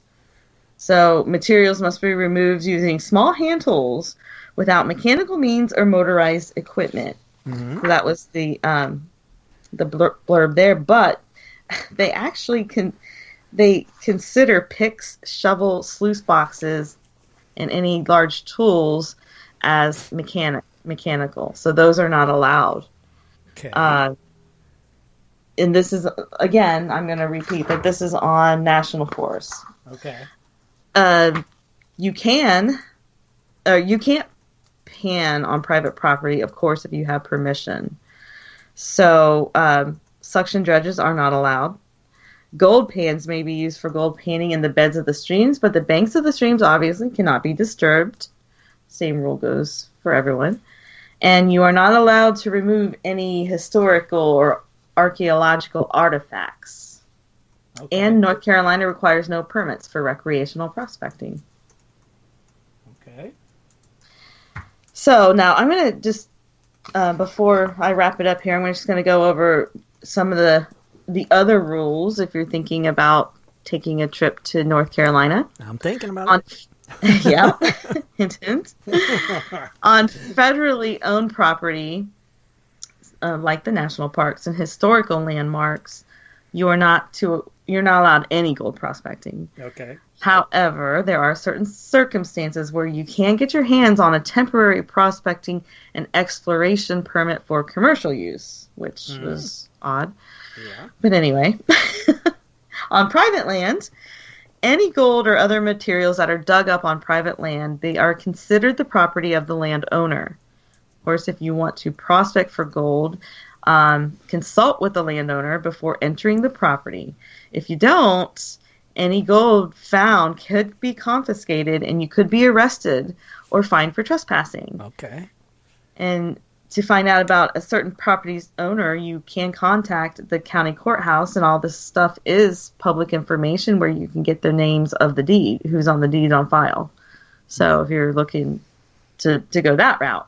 Okay. On state-owned land, commercial and recreational gold mining or prospecting of any kind is strictly prohibited. So you can't do anything at all on state land. Rock hounding, which is what we know as collecting rocks. Rock hounding and gold panning along park streams is considered harmless by the government because of the low probability of finding any significant amount of gold. But as long as no machines or explosives are used in an effort to dig up an area, any North Carolina native or tourist will be allowed plenty of leeway in exploring national parks or forests for recreational prospecting only. Okay. So, if that wasn't confusing enough. Yeah, no. But good. No, I get it. I get it. But there is a link you can click onto, and Shad's going to post it in the chat room. Okay. Well, which will, it gives you some more legal tidbits of what the laws are, so. All right. Good. I just summed it up, but, you can always take a closer look on your own and there's get the on link. the site. Right. Shad just got the link up there. Very cool. So, yeah, definitely. Yeah. So I'll wrap up. North Carolina, exploration of commercial mines continues today. Awesome, Kathleen. Very cool. Do you want to tell everybody why we're talking about North Carolina, what we're thinking about? Go ahead and spill the beans, so to speak. We're thinking about an outing. Mm-hmm. So we are actively looking for a place if we have any of our North Carolina people out there who want to put up with us. Yeah, yeah. And we're thinking like a cronies club outing. So I don't know, it could be 20 people.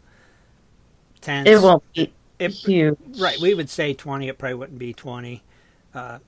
Maybe small campers and tents, and that's what we need. That kind of a place. So if anybody knows of a place that could accommodate that and could stand to put up with us for a weekend, reach out to us. Let us know. Yeah, and I don't really know when the best time to go. Right, to that's snakes are. That's where we're thinking too. Timeline when, because me and Kathleen kind of like the September-ish idea, because it seems like when we like to do outings is or October. It's still pretty nice, I hear. Right, because we're busy throughout the summer with our prospecting, work, family.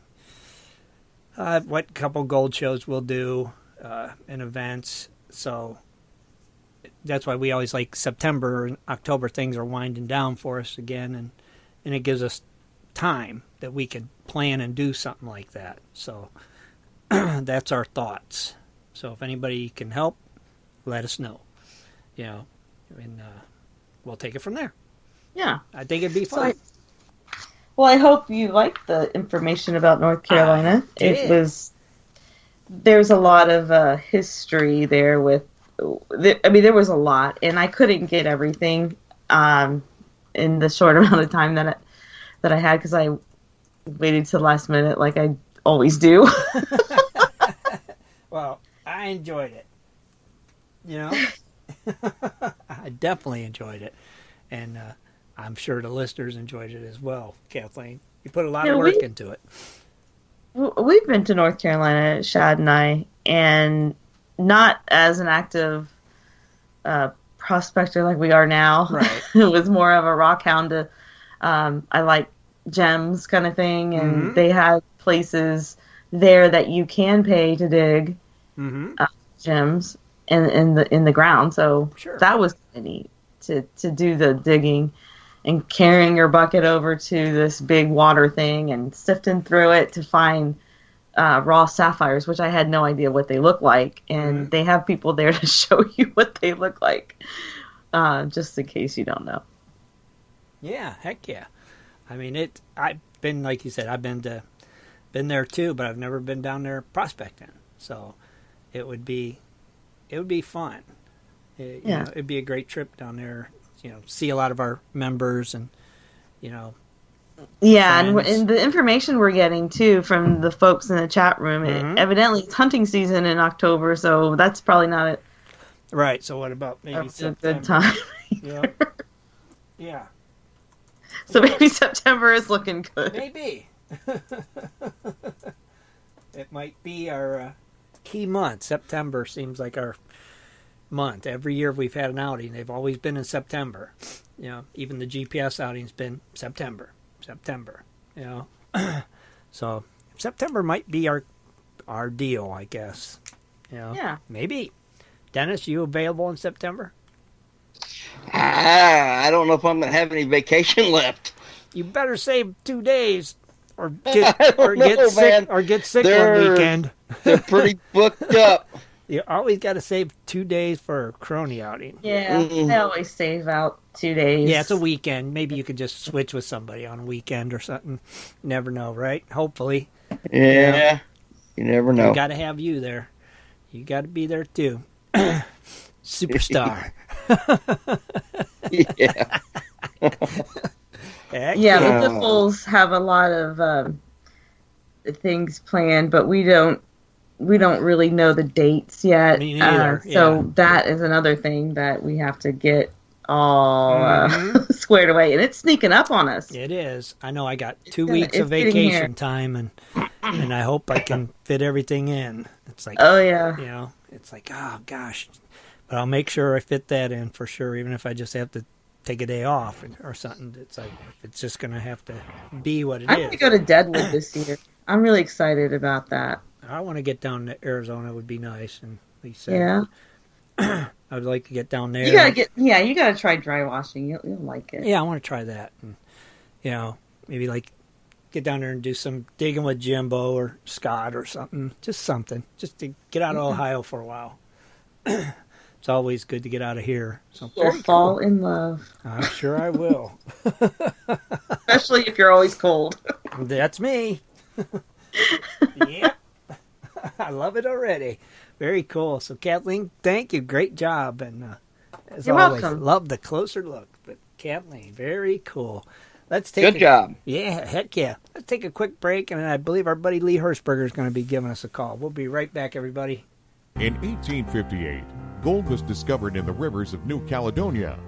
This discovery would spark a massive gold rush. Today, the search for gold is much easier, yet still challenging with Dirt Hog Pay Dirt.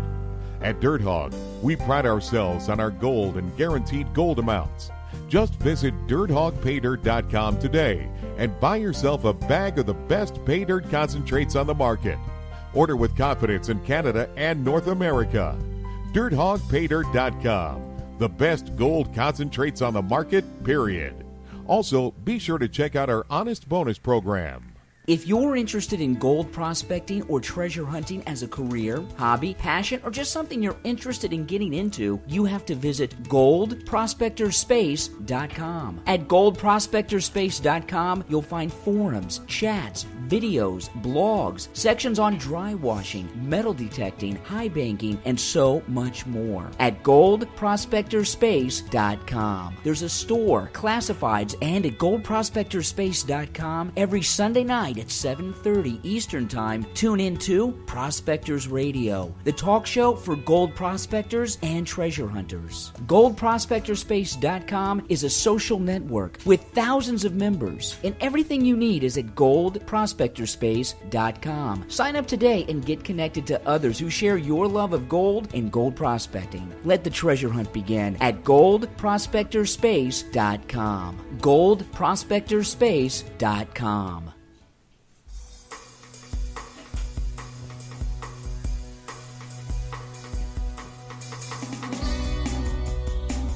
Listening to Prospectors Radio, bringing you 2 hours of information and commentary on the fascinating world of gold prospecting and treasure hunting.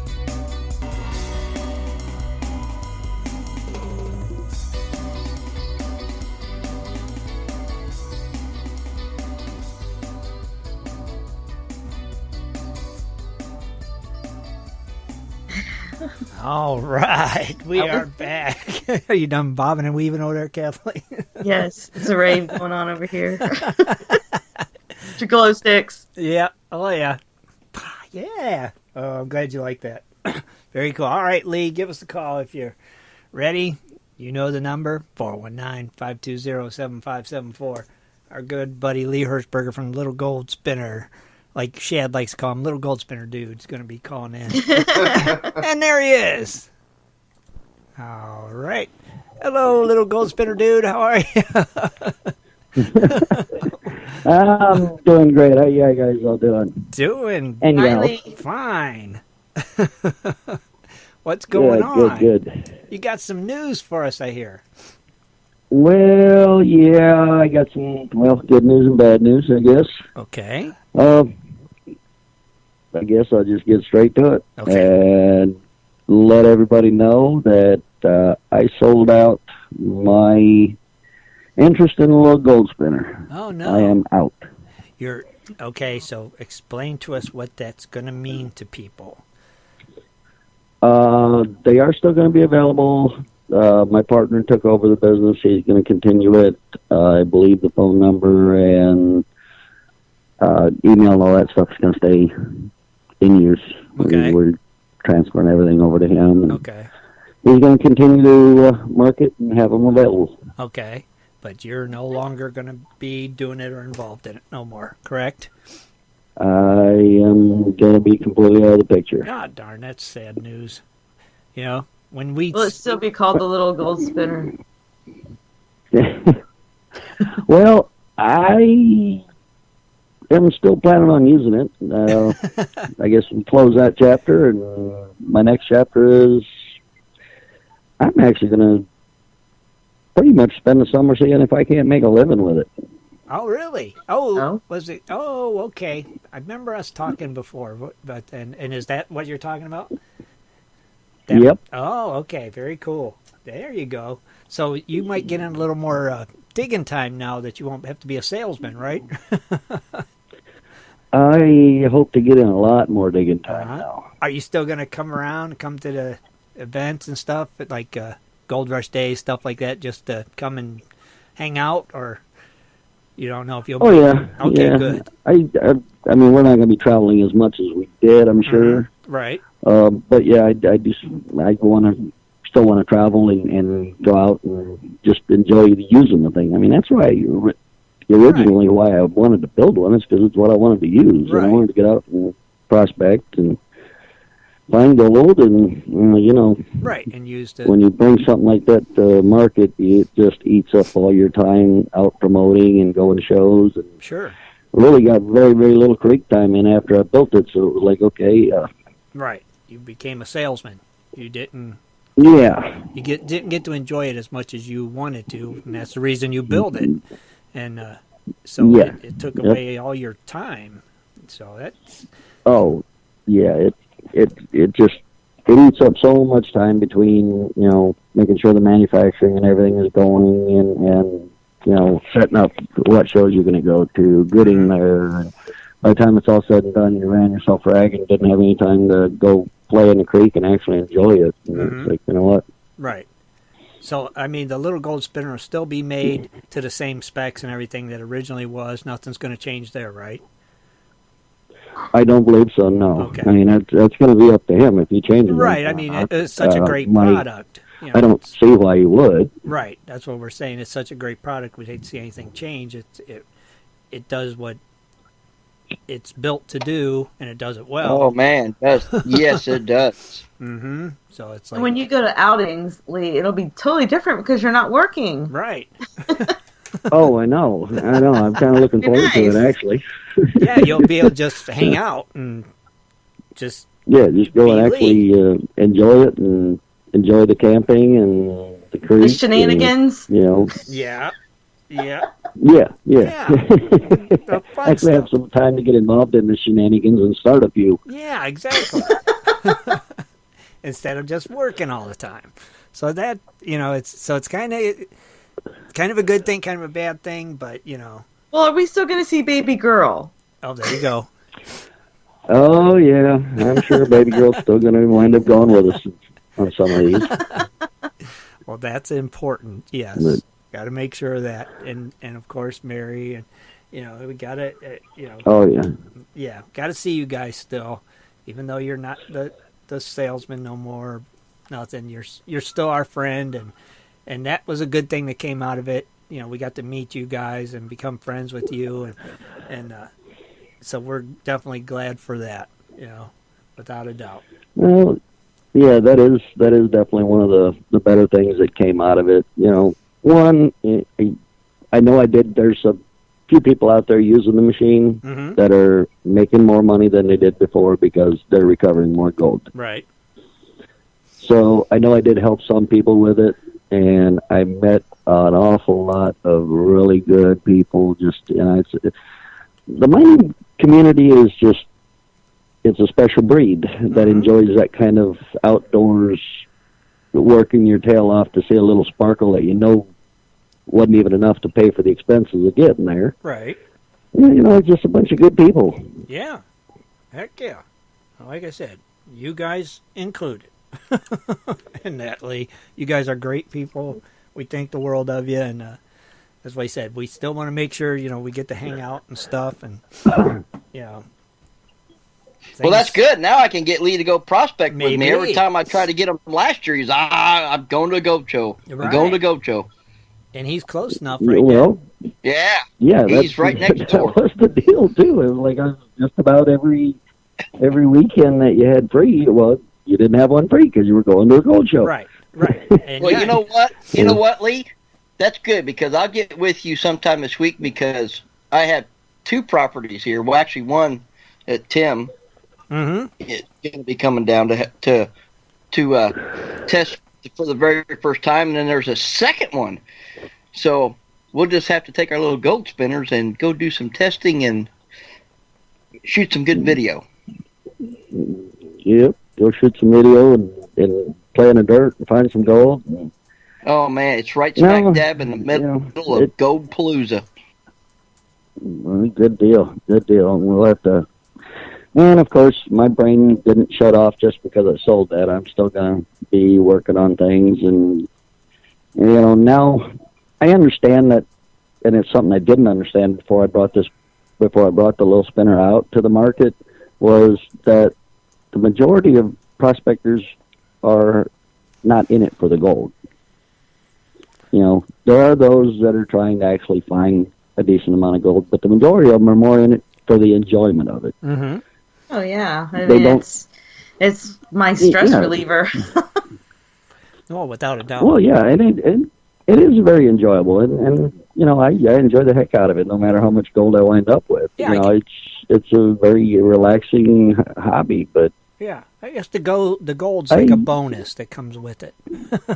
You know? Right. Well, now I guess my brain is more geared towards, I want to figure out, I guess how to put this, a way that the average person can actually make some money at it. Okay. Still today. Okay. So the wheels are turning again, huh? Yeah. Oh, yeah, they never stop. The mad scientist himself, they're turning. Let's see what Lee comes up with next. Very interesting.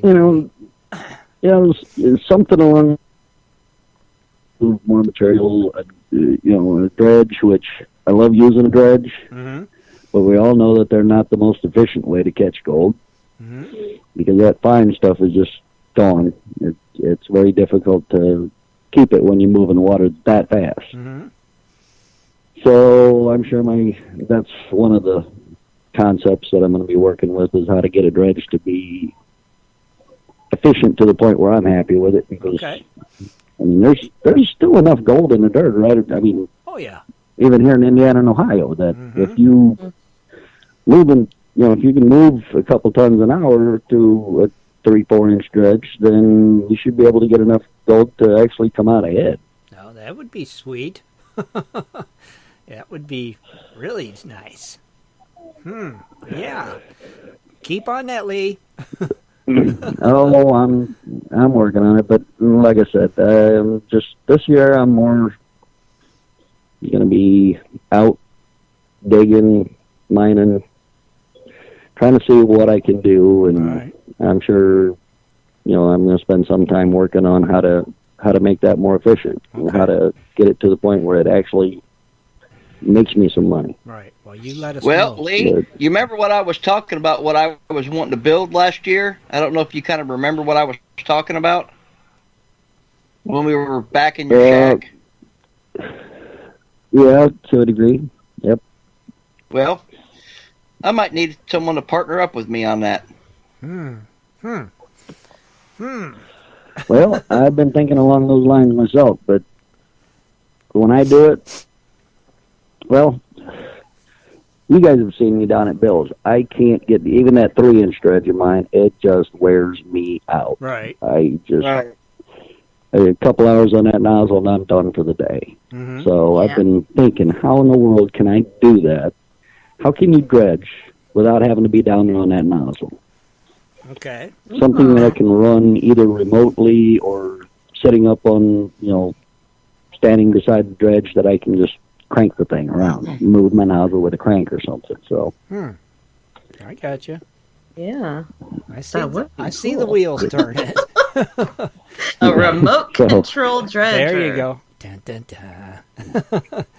Kind of like where you're going with this. I just don't have the physical capability, and even if I did, I always look for easier ways to do it. Right. Right. Work smarter, not harder. Exactly. So, working smarter and being able to put in a 10-hour day on a dredge, because there's no way in the world I can do that now. But if I had something with a remote control or hydraulic arm that ran the nozzle or something of that nature, I'm not sure what it's going to wind up being, or if I even ever get it really the way I want it. But well, I'm sure you will. Something along those lines. If you stick with it, I'm sure you'll come up with it. And then have that running up through a dredge and figure out how to make a dredge either through the use of a centrifuge or something along those lines to make a dredge more to where I can truly say I'm getting 99% of the gold that's going across that dredge. Gotcha. Well, great. Good luck, brother. You know that. We're rooting for you, like always. And like I said, we plan to hang out a little this year with you. So. Yeah. Get a hold of me this week, too. Get a hold of me this week. We're still going to be at the Fossick probably in the Gold Rush days and, some of the other outings. And I hear you guys are thinking about going to North Carolina. We're kicking around. Yeah. I think it'll be fun. That sounds like fun. Don't it?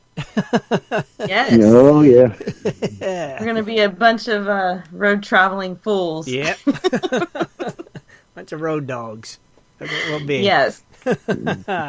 So make sure you keep that one in mind, Lee, because we'll let you know the minute we know. It'll be like, we're going down there, All Lee. right. Don't make plans for that weekend. Said you ain't got no gold You shows.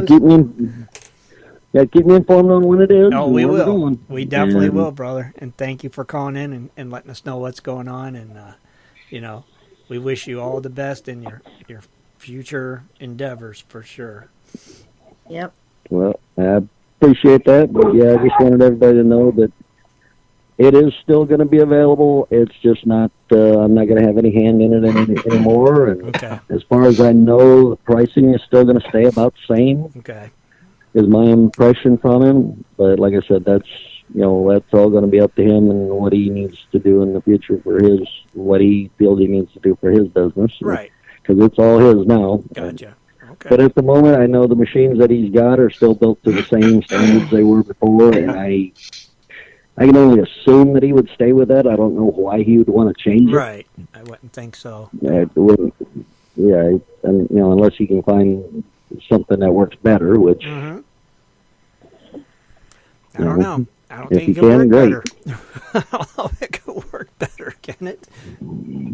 Does what it's. I'm not sure how it can get much better. I don't 'cause, either. Right. When Mike Funk can pan the tailings and not find anything in them, you can be pretty comfortable saying it's gotten all the gold out of it.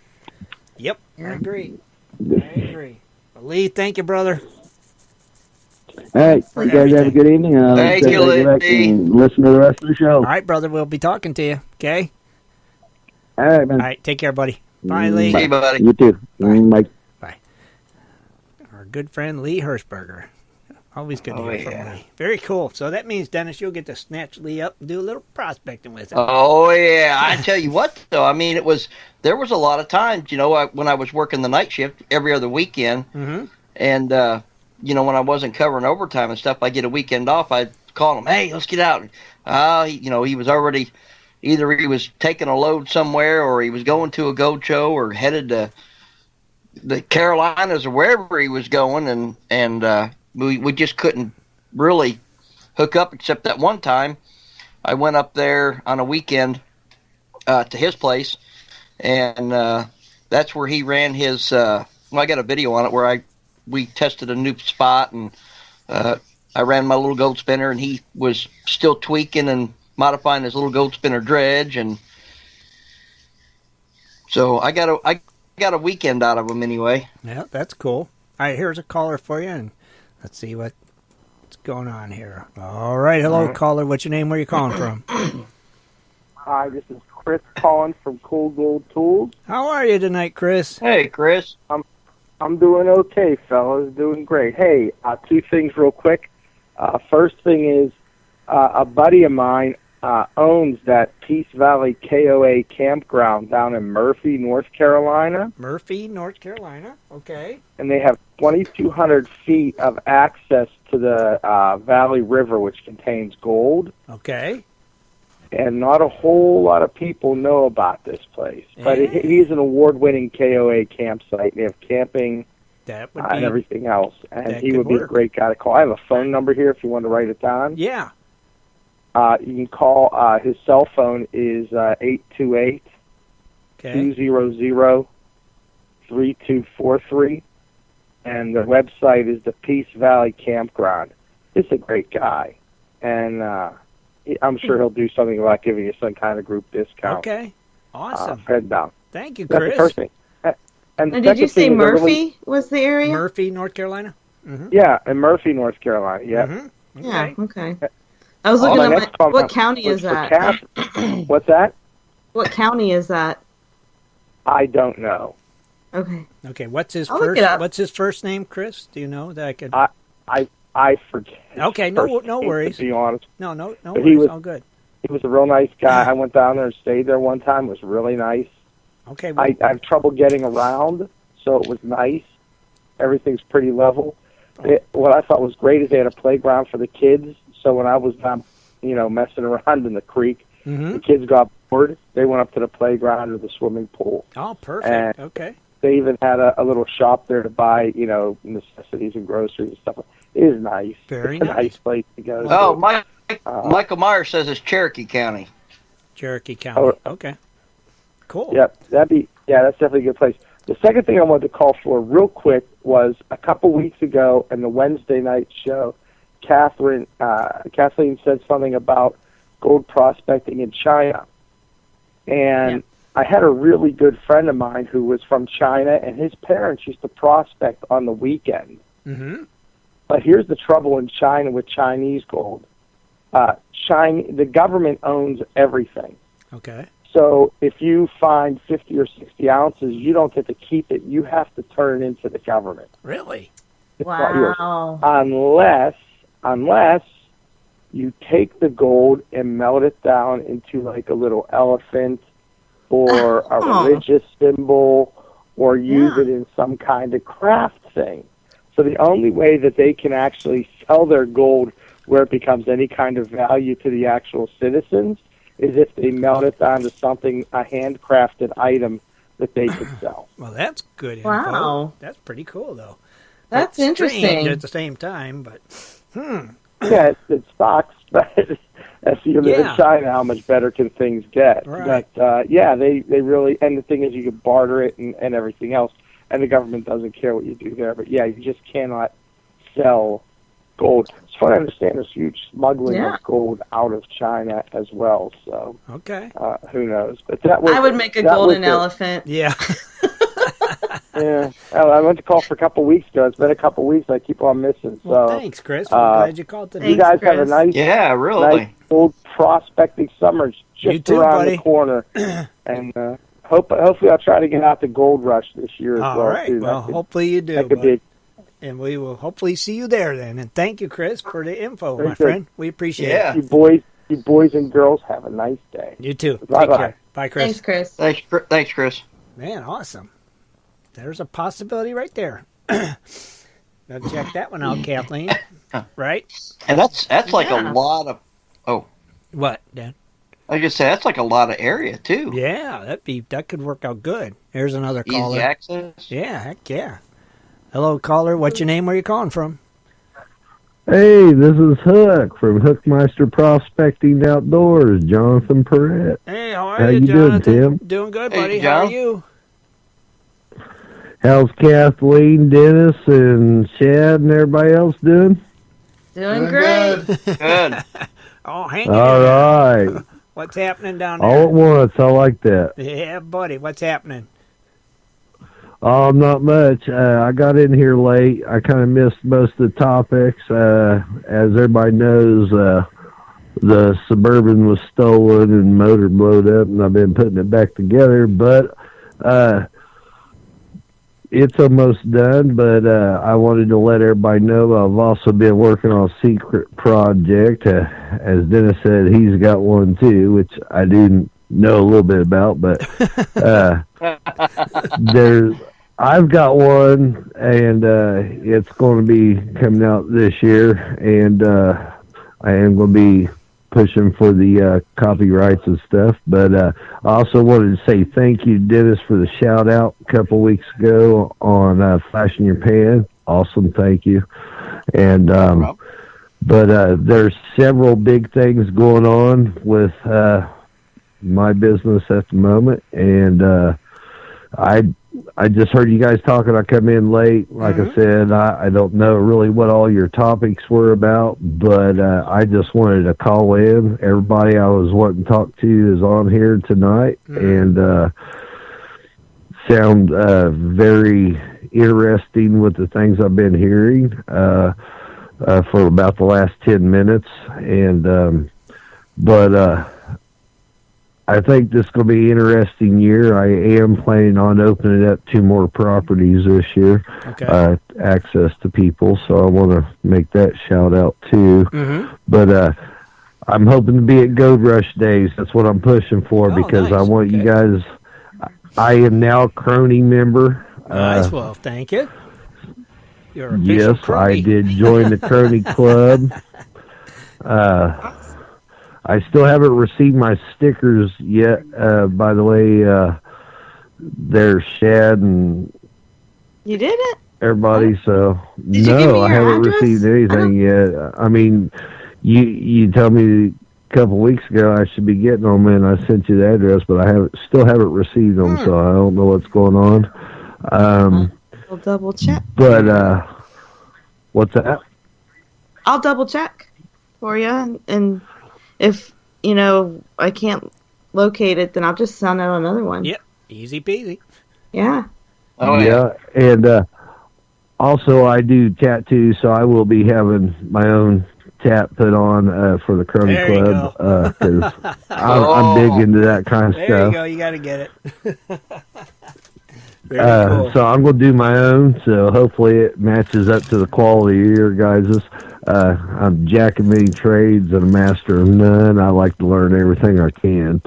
But anyway, the thing is, I just want to tell everybody thank you, and everybody I met last year at Bill's, and I do have a question about that, and I hope I ain't stepping out of place.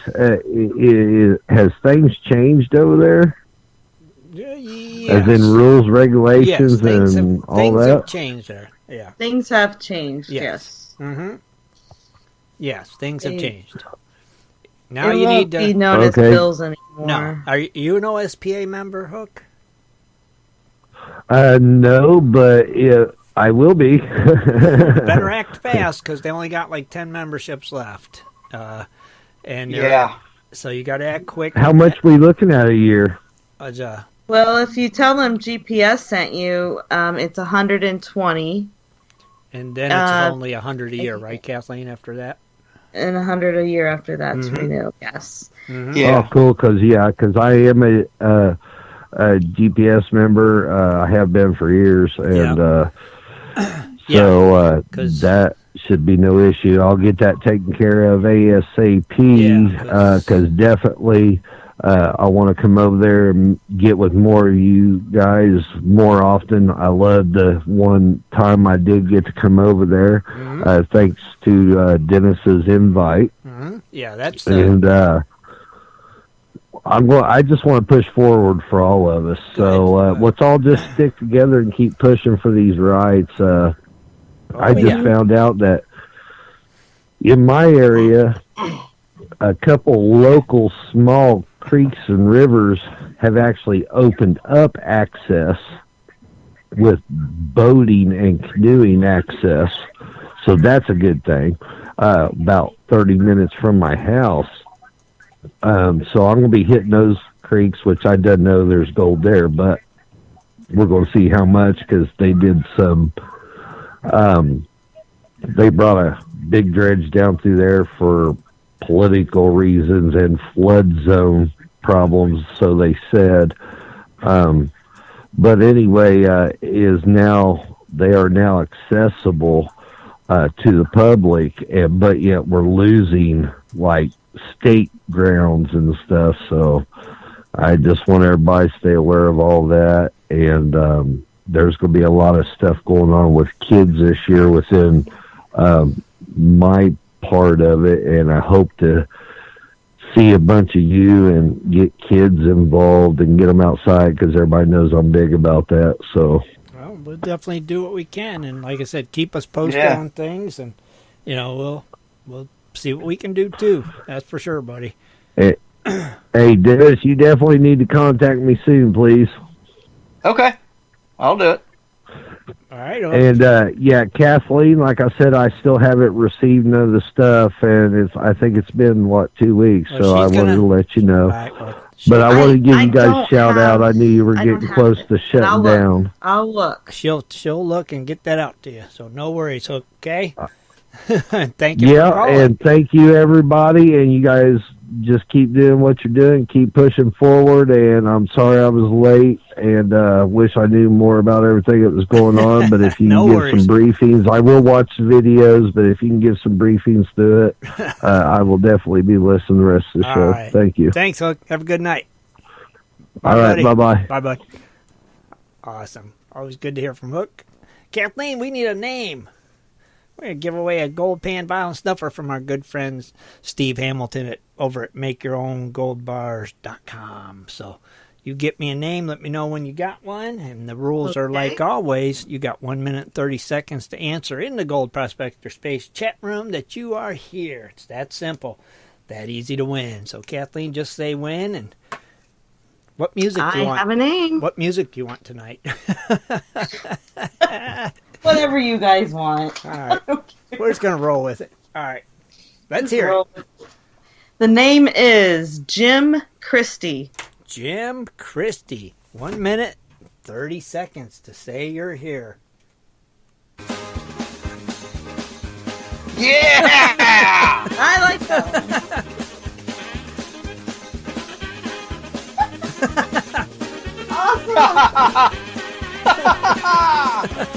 Awesome! Answer you're here, Jim.